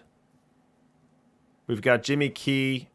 He's 41% as a starter, 19% as a reliever, so he is unavailable. Mike Musina unavailable. Mackenzie Gore questionable at 74. But Bill Campbell probably the straw that stirs the drink for that bullpen. Although we see that Chapman has been upgraded to closer. Campbell downgraded to setup man. So bullpen fatigue, not really an issue here. That off day really helping. As even though Pidge had 7 pitchers come in relief, many of them were short appearance. None of them were really logging 30, 40, 50 pitches. Pigeon's Nest. I'm going to remember that now.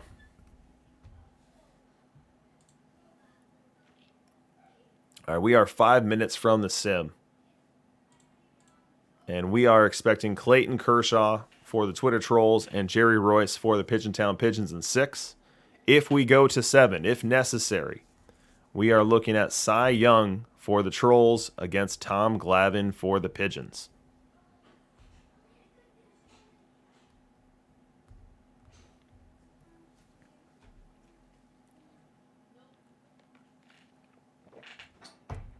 Man, I can't believe the turnaround we saw in Game 5. We have the Trolls on a 2-game win streak and then building a 6-1 lead in Game 5. And Willie Keeler had other thoughts. Willie Keeler wasn't ready to go home.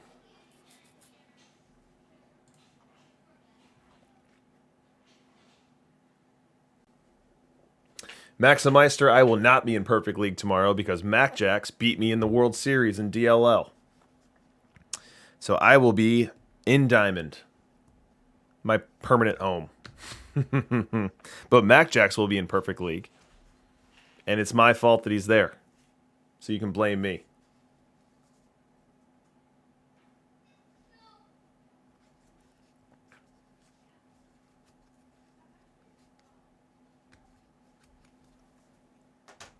A lot of Pidge cheerleaders in the chat. We got M-Dub coming out. We got Chess Safari. We got Pidge saying he's going to open Cy into Glavin in Game 7.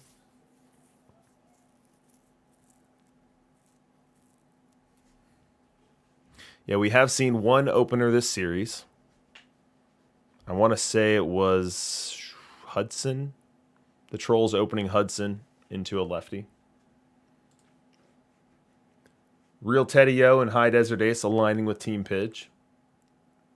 Now, before the series started, we took a straw poll, and we landed on 73% of people thinking that Pidge would win versus 27% thinking the Twitter Trolls would win. So Twitter Trolls were named the underdog despite being returning champions.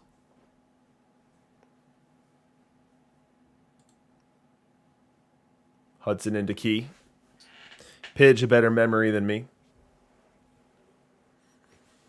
Yeah, and Key had a great game. It was this one right here. Hudson into Key.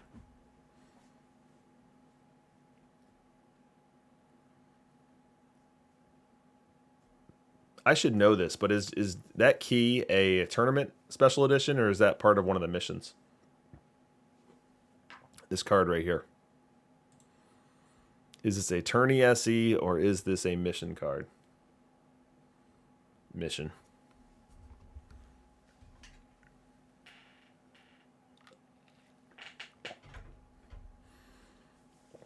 I think I need to put him in my bullpen.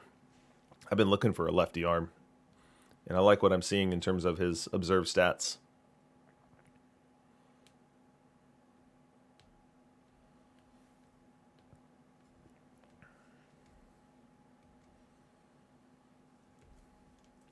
One minute to the sim here, guys. History being made right in front of us. We have the 84 and 78 Twitter Trolls trying to knock down the 95 and 67 number 1 overall seed in the AC Pigeon Town Pigeons.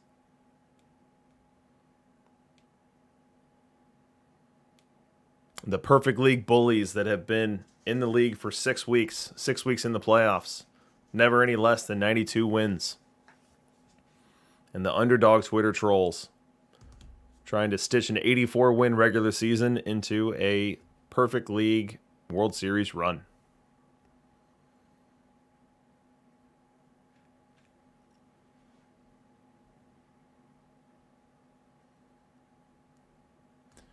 Kidney saying Pettit is better than Key. I've really lost my fastball because I didn't even know we had a Pettit in this game. So Pettit looks like a Charles Nagy, like a reverse Charles Nagy.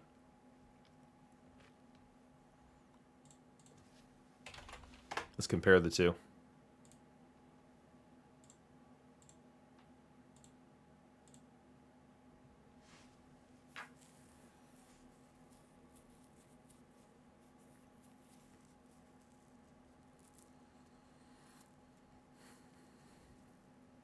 I mean, Charles Nagy has been really good. The thing that's been odd to me is how much better Nagy has been than Hudson.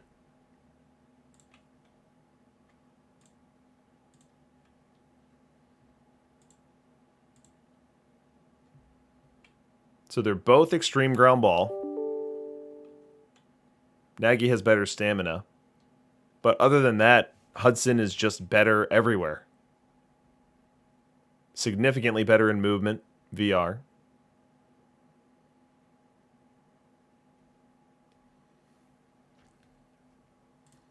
We'll pop over to right-hand starting pitchers so you can see what I'm talking about here.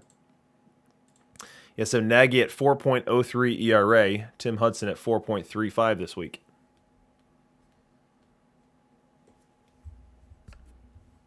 Let me find Roscoe's Hudson and see what he's talking about. If I had logos, it'd be a lot easier to see. Is Roscoe in perfect this week? Yeah, right there. Oh my goodness. 5.22 ERA this week for Timmy Hudson of the Sydney Blue Sox. 101 walks. Led the league with 101 walks. What is he doing with a 4.7 walks per nine? That is just horrible. All right, let's go watch this game. We can marvel at other cards later.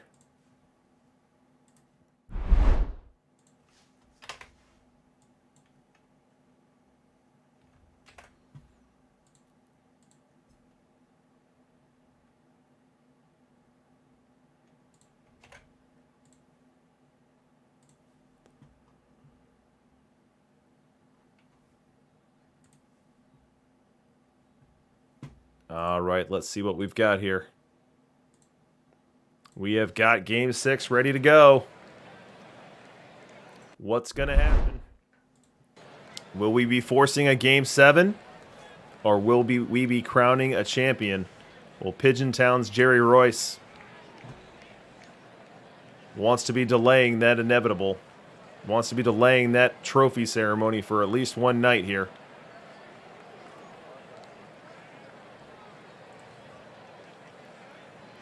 Royce delivers to Rain, swing and a miss, strike three, and Game 6 is underway.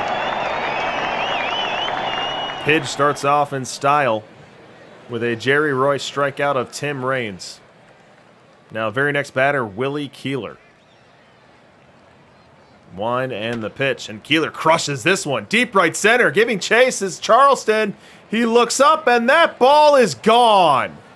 Willie Keeler gives the Trolls a very early 1-0 lead. Homering left on left into the first row of the bleachers. Bottom six, Pidge being no hit. We are one out into the sixth inning, and Pidge in an elimination game has no hits. Now, we have seen clinching games from Kershaw. Was that last week? I think it might have been last week. It was either last week or the week before where Kershaw threw a no-hitter to clinch the World Series. And he's trying to do it again here. This is what the Trolls do in Game 6, says CF Genesis. Clayton Kershaw throws a no-hitter and the game ends.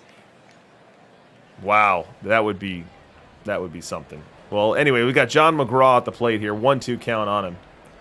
Kershaw trying to keep that no-no intact. Here's the pitch. Little blooper over the head of the shortstop. That's going to be the first hit of the game for the Pigeons. They get off the schneid here in the sixth with one away. Next batter, Pete Rose. Kershaw leg kicks and delivers, and that's ball four. 2 on, now 1 out for Jackie Robinson. 3-0 count on Jackie. The pitch. Swinging on 3-0 is Jackie. Bloops it down into right field. Mcgraw around third. He's going to try to score. The play at the plate. Safe! Tie game. John Mcgraw scores from second on a looping single off the bat of Jackie Robinson. Doing some damage with a 3-0 count. Not the first time we've seen that in this series. And we have got a brand new ball game here at, what's the name of the stadium again? I promised I would remember, and now I've forgotten. Here at the Pigeon Yard. I'm sure he'll remind me here in a second. Wander Franco, next batter. 0-1 count on him. Bird's nest. And Franco laces one to left. That ball's going all the way to the wall. Scoring easily is Rose. Robinson around third. He'll hold there. Make it 2-0 Pigeons. And Kershaw's gone from no-no to big trouble. We fast forward big time. We go all the way to the top of the 8th. The Pigeontown Pigeons are now leading 3-1. And Tim Raines batting against Mackenzie Gore. We don't see a ton of Mackenzie Gore, so let's check out his statistics.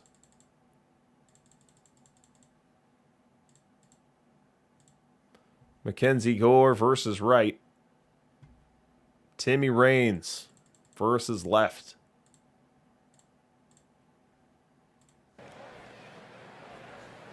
Advantage here probably goes to the pitcher given the park that we're playing in. But Mackenzie Gore, a little homer prone. Walk rate a little higher than league average. Whip a little higher than league average. But Tim Raines versus left, not quite a big-time hitter. Low OBP, low slug. So he's really someone you're hoping gets on base and can steal from there. Full count.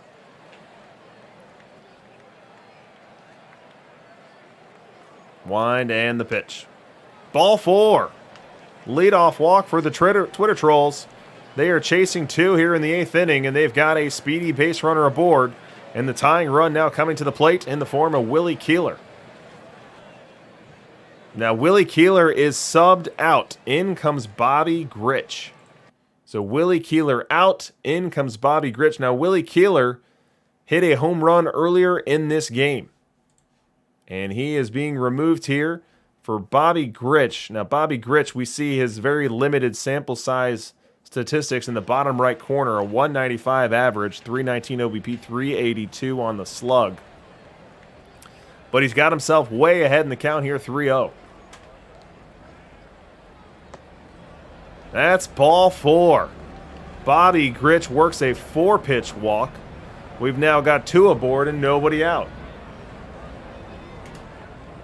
Up comes Jackie Robinson, and the tension in this building is building.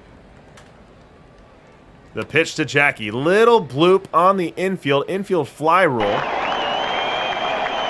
Jackie Robinson makes the catch, and the Pigeons get their first critical out of this inning.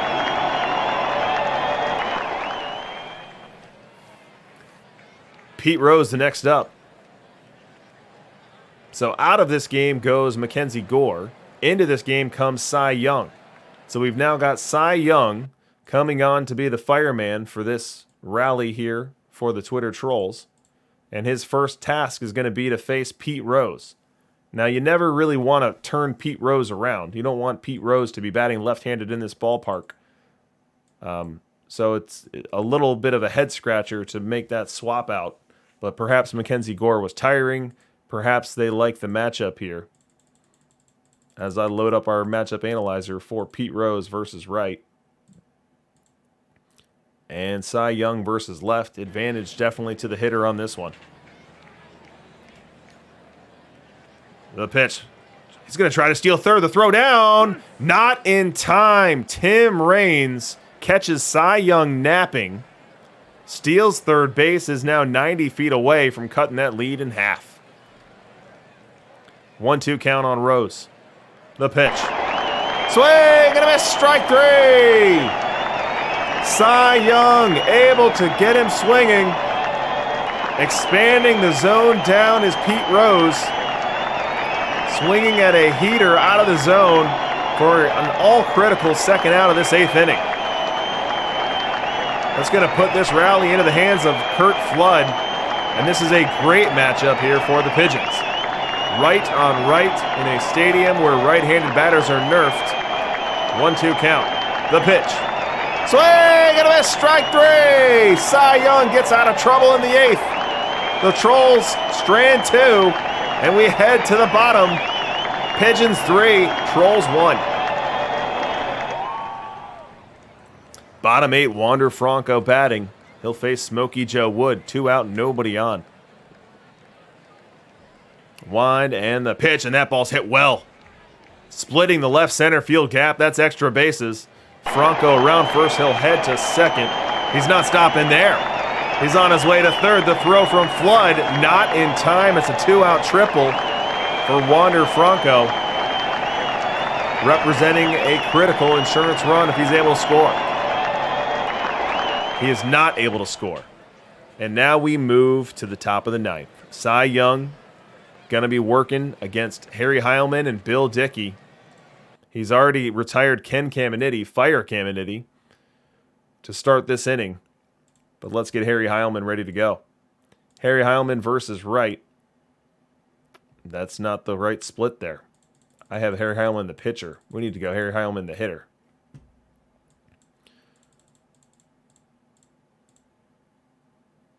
Harry Heilman versus Wright. Advantage here to the pitcher for sure. 2-1 count. Wind and the pitch. Heilman loops it to left. That ball's down. That's a 1-out single for Harry Heilman. That single will bring up to the plate Bill Dickey in the form of the tying run. Now, Bill Dickey, where he differentiates from Mccarver, is he can go over the fence with power. We see 437 on the slug for Bill Dickey versus right-hand pitching. In this stadium, we're going to give him the advantage in this matchup. It's a 2-1 count. Pidge a double play away from forcing Game 7. The Twitter Trolls a home run away from forcing extras. 2-1 count. The pitch. Bloop to left. Rains coming in. He'll make the grab. No advancement of the runners, and a very dangerous hitter retired in Bill Dickey.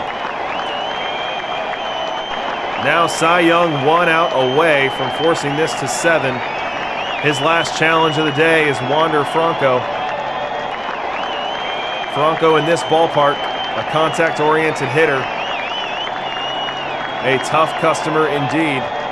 We see his statistics in the bottom right corner. A slightly above league average hitter. Certainly capable of getting into one and tying this one up. The pitch. Grounded to first.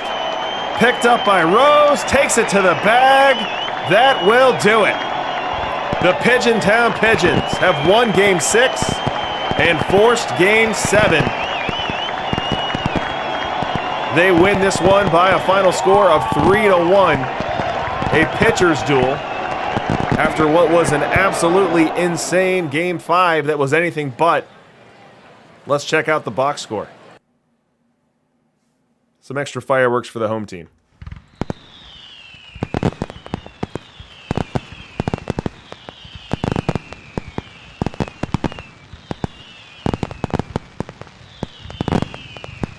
Do you guys ever feel like all roads lead to a Game 7? Do you guys ever feel like these are preordained to go 7 games? Some team gets up 3-0, 3-1, 3-2. Doesn't matter. We're always going 7. That's what we do here on the Perfect League World Series. We go 7. So, in looking at the box score here, we had an absolutely epic performance from Jerry Royce. He goes 7, gives up only 1 run, that 1 run coming via the home run that was hit by Willie Keeler. Other than that, he was totally lights out and outdoes Clayton Kershaw. Now, Kershaw got through 5 innings and hadn't allowed a hit, but that 6th inning was a difficult one for him and saw 3 runs cross the board, and that was all that it took to vault Pigeon Town to a W and to push them into Game 7.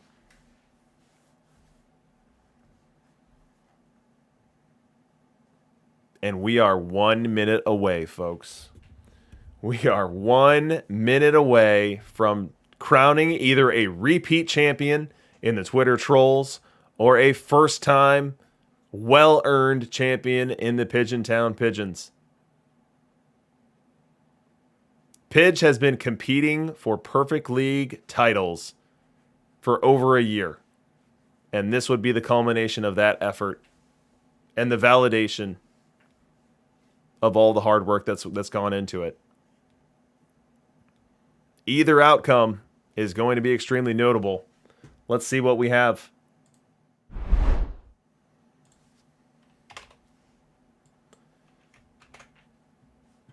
I think Pidge lost in 7 last year in PT21 in the World Series. He was either 6 or 7. I know he went. I know I called the game. I just can't recall if he lost in 6 or 7.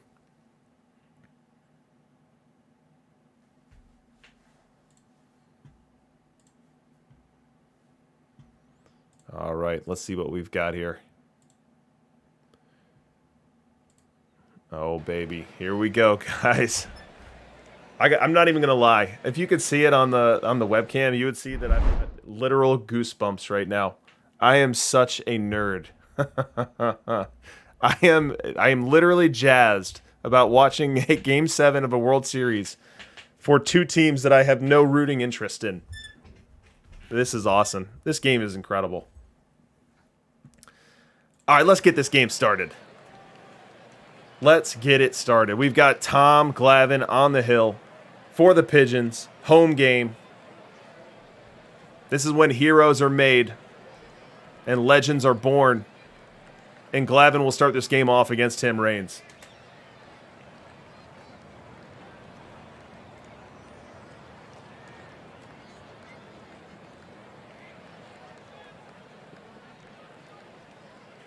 The wind from Glavine, the pitch to Raines, swing and a miss, strike 3.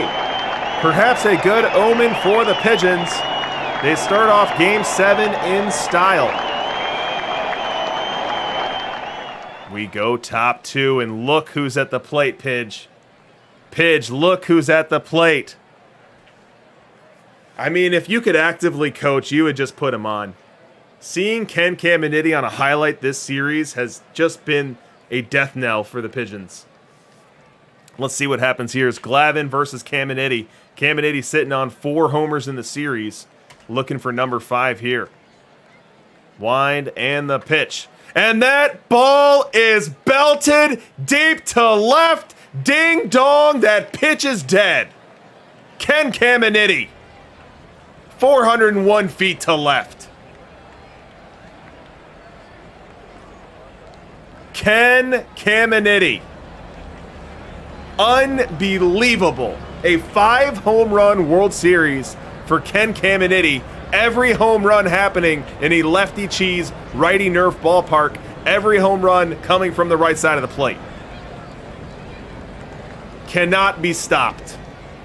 Great Scott 66 called it. Cannot be stopped. 1-0 Trolls. He's going to bat more in this game, too. Wow. We go bottom 3. First highlight for the Pigeons. We've got Del Crandall up, and he is facing the Twitter Trolls' Tommy Glavine. Full count on Crandall. Wind and the pitch. That ball's laced into the gap. That's extra bases.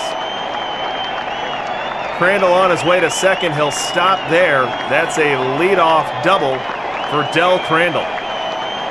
Got a fastball out over the plate, was able to lace it over the second baseman's head into that gap. Picks up the 2-base hit.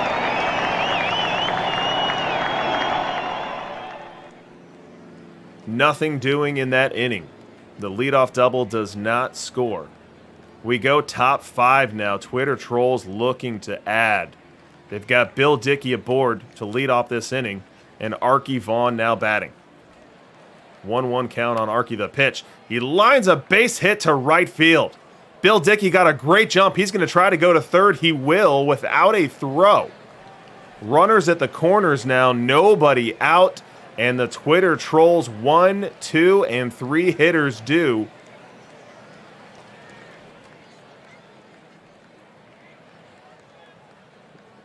So it appears as if we've got an out recorded. So Tim Raines hit the ball. Arky Vaughn ended up being retired at second. Tim Raines is now aboard, so we'll call this a fielder's choice where Dickey opted not to go home. We've got 1 out now, regardless. 2 aboard. Keeler at the plate. Keeler hit a home run yesterday through a lefty-lefty matchup. Let's see if he's got another boom-boom in that bat here today. The pitch, fly ball right field playable. Tagging from third is Dickey. Not a great base runner. The throw to the plate. And he is out! A double play! Willie Keeler guns out Bill Dickey at the plate. Completing a double play and preventing The second Twitter troll run from crossing. Incredible play from Keeler to get the slow-footed Dickey. We go bottom 7. Oh my goodness, we are deep into this game. We are already deep into this one. Bottom 7, Bancroft at the plate. Charleston aboard, 2 outs. Tommy Glavine still on the hill for the Trolls. Spinning a gem so far. The pitch to Bancroft. What happened? Is it a balk? That's a balk. This is our first ever Perfect League balk. We've made it. Unbelievable. A balk. Tom Glavine balks Oscar Charleston into scoring position. And now Bancroft bats with a 3-1 count. The pitch. Ball 4. Bancroft now aboard, and up comes Willie Keeler. Keeler has had some big moments in this series. He is being pinch hit for. So Willie Keeler out of the game. Into the game comes Harry Heilman. Let me show you why. So here's option 1. Look in the bottom right corner of your screen. There's Willie Keeler versus left. Let me find you Harry Heilman versus left, and that'll tell you exactly why this move is being made. Harry Heilman versus left. So Heilman, an 813 OPSer versus left-handed pitching, and this is the biggest at-bat he's had all season. Can Heilman come through here? Tying run in scoring position. Go-ahead run on first. Huge moment in Game 7. Glavine comes set. The delivery. Grounder to short. Takes the short throw to second. That will end the inning. And the Pigeon Town Pigeons strand 2. We head to the 8th. Trolls 1. Pigeons 0. We go bottom 8, so the Trolls don't score top 8. We go bottom 8, and Tom Glavine still in this game. We have seen the Trolls show faith in their starters. We have seen them with that long hook, letting them work through their own challenges, and we're seeing it again here tonight, and why wouldn't you? 7 innings pitched, 4 hits, no earned. He faces Del Crandall in the top of the order. Let's see if Tom Glavine can keep spinning this gem. 2-1 count. The pitch. Little bloop. Where is it? It's on the infield. Tough play. Catcher shifting over. He'll make the grab. 1 up and 1 down as Crandall fouls out to Bill Dickey down the first base line. Now bottom 8, Pete Rose. Last hope in this inning for the Pigeons. Tommy Glavine trying to get through 8. 1-0 count. Wind and the pitch. Little grounder to short. Easy pitch. Easy catch. No! That's an infield single! Pete Rose running hard the entire way. Jackie Robinson underestimated him. Took his time with the transfer. Didn't get a ton on the throw. And all of a sudden, it's an infield hit. It doesn't get any more routine than that. Charlie Hustle showing it on the base paths. Now Jackie Robinson bats with a chance to split a gap and tie this game. 2-2 count. The pitch. Swing and a miss. Strike 3. Tom Glavine, 90 on the fastball. Definitely 5 or so miles an hour slower than what we saw earlier in this game, but able to tie up Jackie Robinson here, get the swing and the miss, strand the runner, and kill that momentum that Pigeon was building there. We go to the 9th. The Twitter Trolls do not score in the top of the 9th. That puts us in the bottom of the 9th of Game 7 of the 2036 Perfect League World Series, with the Pigeon Town Pigeons trailing by 1. Have mercy. This couldn't be any tighter. This could not be any tighter right now. We're going to start off with Wander Franco for the Pigeons. 1-1 count. Bill Campbell on to close this one out. Bill Campbell has been elite, unstoppable this postseason. Tough ground ball. Caminiti can't get it. Gets to short. Throw it on over in time.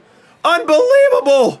Arky Vaughn has to field this one deep in the hole. Caminiti tried to cut it off, couldn't. And so Arky had to field it and get every ounce of that arm into the throw and somehow able to get a hustling Wander Franco nearly an infield single. But they're checking with New York, and that call is going to stand. A 6-3 putout to lead off this ninth. Whew. That was a tight one. Next batter, Tim Raines. Bill Campbell, 7 for 7 in save opportunities this postseason, looking for 8. Wind and the pitch to Raines. Little dinker in front of the plate. Dickey out to grab it. Has it throw to first in time. 2 up, 2 down. Pidge down to his final blow.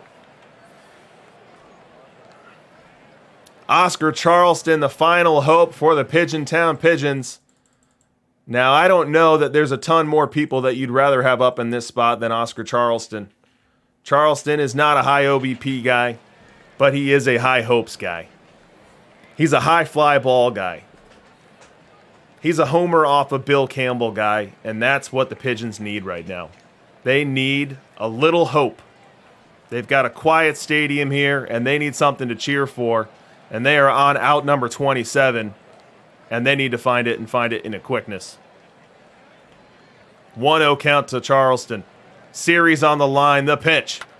Fly ball, deep left field, back, Raines at the wall. That ball's out of here.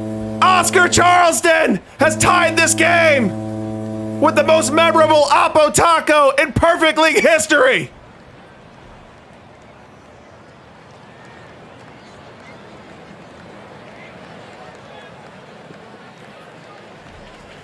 I don't believe what I just saw. I don't believe what I just saw. I forgot to hit the cheer. I forgot to hit the fireworks. Woo!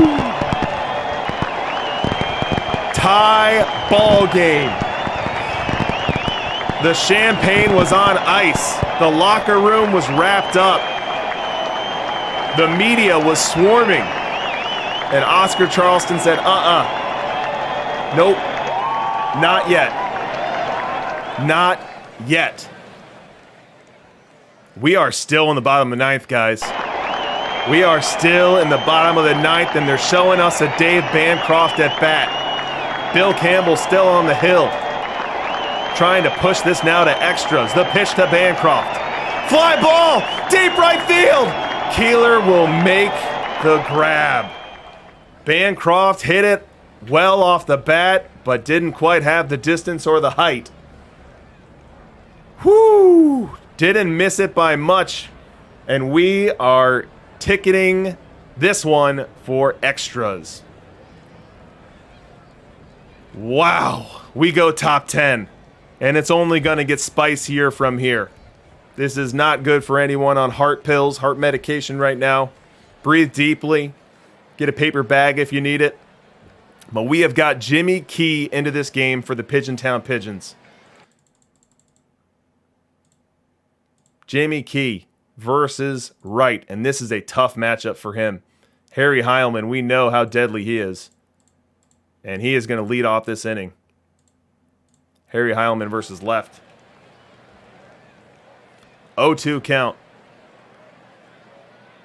Jimmy Key winds, delivers. Swing and a miss, strike 3! This top of the 10th starts off with a strikeout from Heilman.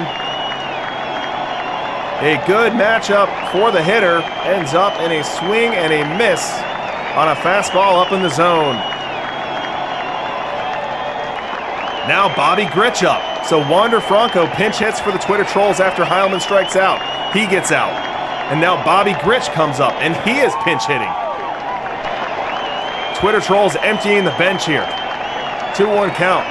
Line and the pitch. Line drive, base hit, right field. Bobby Gritsch comes through. 2-out single. Tim Raines will now hit. He'll bat right-handed versus Key. 1-2 count. Fans on their feet. They want the strikeout. They want to head to the bottom of the 10th here and walk this baby off. 1-2 count the pitch. Swing and a miss, strike three, but it gets away from the catcher. Raines on his way to first, the throw in time. Del Crandall chases it down, gets a speedy runner in Raines. This top of the 10th is over. We go bottom 10, still tied at 1. Bottom 10, Harry Heilman leading off for the Pigeontown Pigeons. He's facing Bill Campbell. Fly ball right field playable for Keeler. He'll come in, make the grab. So Campbell may have blown the save, but he is still critically important for the Twitter trolls here. They have a shorter bullpen than the Pigeons do, and Bill Campbell has been their money guy all postseason. So they will continue to lean on him here in the 10th. And he will now face a Ned Hanlon, our first Ned Hanlon at bat of the World Series. And Hanlon loops one into right. That ball is down. That is a base hit for Ned Hanlon off of Bill Campbell. And Ned Hanlon, he is a 100 stolen base per season kind of guy. You have got to think that the battery for the Twitter trolls are going to be very focused on keeping Hanlon as close to first base as possible. 1-2 count on Mcgraw. The pitch. Swing and a miss, strike three. Now Mcgraw goes down swinging. Icy Mcgraw has had a rough series. We have not yet seen a good moment for him. And this was not one of them here. But Ned Hanlon steals second base. So Ned Hanlon into scoring position. Steals on the combination of Campbell and Mccarver. And now Pete Rose bats with the series. The game on the line. 1-2 count. The pitch. Grounded to first. Rose makes the play. Takes it to the bag himself. That ends the threat. The Pigeons strand a runner in scoring position. And through 10, we are tied at 1. Top 11 now. We've got Andrelton Simmons pinch hitting. Andrelton Simmons pinch hitting, which is not something you see every day. I'm going to show you why. Here's Andrelton Simmons versus left. So he's a bad hitter versus left, and he's playing in a stadium that's going to nerf this down even more. But that's why you play the game. Jimmy Key's got 2 strikes on him. Trying to punch him out here. Simmons hanging tough. The wind and the pitch. Little blooper behind second. He makes the grab. Jackie Robinson ranges to his right. Able to put the leather on that one. 1 up and 1 down. 2 outs in the inning now, and up comes Pete Rose of the Twitter trolls. Jimmy Key on the verge of a 1-2-3 inning. Wind and the pitch. Fly ball center. Playable. In comes Charleston. He makes the catch. 3 up, 3 down for the Trolls. In the top of the 11th, we go to the bottom. Tied at 1. Bill Campbell still in this game. This is his 3rd inning of relief for a guy with 13 stamina. 3rd inning of relief for Bill Campbell. He blew the save in the 9th. He locked down a clean 10th. Now he pitches here in the 11th, and he is in a little trouble. He's fallen behind Jackie Robinson 3-1 in the count. He's going to have to fight his way back into this at-bat or risk having a great base runner on to lead off this inning. Wind and the pitch. Ball 4! The Pigeontown Pigeons are in business. A leadoff walk to Jackie Robinson, representing the winning run for the game, the winning run for the series, and the proverbial monkey off of Pidge's perfect league back. And Jackie Robinson steals second. Steals second on the second pitch of this at-bat. And now Franco bats in the catbird seat. 2-0 count. Runner in scoring position, nobody out. The pitch. Fly ball center. Kurt Flood ranging in. He will make the grab. Tagging is Jackie. He's just bluffing. He's not going to go. That's the first out of the inning. Up comes Tim Raines. 2-2 count on Raines. Pigeon Town Pigeons just waiting to explode. Waiting for something to score that run and erupt this park. 2-2 count. Campbell comes set. Delivers. Strike 3 called. Tim Raines leaves the bat on his shoulder as a 69-mile-an-hour eephus pitch floats in there, gets the call, and sends him to grab some bench. So Oscar Charleston comes up next. He is immediately intentionally walked. Oscar Charleston is the reason that we are in extras to begin with. And he is now sent to first base. And we have Dave Beauty Bancroft now batting and representing the hope for Pigeon Town. Bill Campbell versus left, Dave Bancroft versus right. Now Bancroft is not a great hitter, but he does make a lot of contact. And in a stadium like this, where lefties' averages are floated, that's not the worst thing in the world. He's got a 3-1 count here too. Campbell's going to be coming in on him. Campbell's got to be close to 50 pitches by now. And there's no way he wants to face Harry Heilman. 3-1 counts at Bancroft. Fans on their feet. The pitch. Little looper. Right field. Raging over. And that ball's down. The throw to the plate. There's going to be a play. Save! The Pigeon Town Pigeons walk it off in 11. They are your Perfect League champions.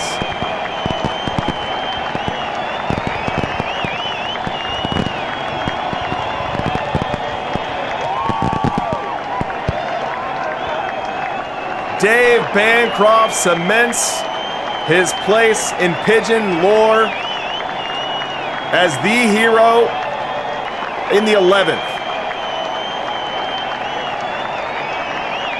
We can't forget what Oscar Charleston did either, with 2 outs in the 9th, when all hope was just about lost. Let's remember how that 9th started. You had Wander Franco hit one deep to the hole. It looked like it was going to be an infield hit. It wasn't. Then you had a little dribbler out in front of home plate. You thought that could be an infield hit. It wasn't. So you had basically 5 pitches, 2 outs, and then Pidge is down to his last hope. And Oscar Charleston delivered on it. Let's update our score bug here. One more round of fireworks.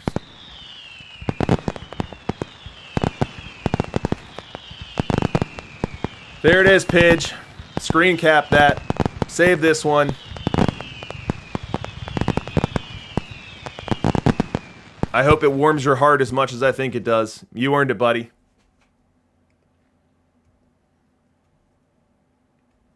Yeah, and Gore goes on it there. Trolls gave it a hell of a run. Trolls up 3-1. They were up 6-1 in Game 5. Couldn't close the deal. They were up 1-0 in the 9th. The Game 7 couldn't close it. But for a team that won the Perfect League last week and was right back here this week trying to repeat, kudos to them. Kudos to them. Unbelievable. So here's the final picture, guys. There's your final picture. Pigeon Town Pigeons, the holders of the Perfect League trophy. I got to see who won MVP in that series. Oscar Charleston of the Pigeons. And that is extremely appropriate. He hit 3 homers in the series. Not to be outdone by Caminiti's 5. Oh my God, Caminiti had 10 ribbies in the series. Look at that. Wow. Yeah, John Mcgraw, I called it out towards the end there. He had a rough series. He was leading off every game, and he couldn't get on base, and he couldn't get hits. He had 4 hits the entire series. They were all singles, and his on-base percentage was .226.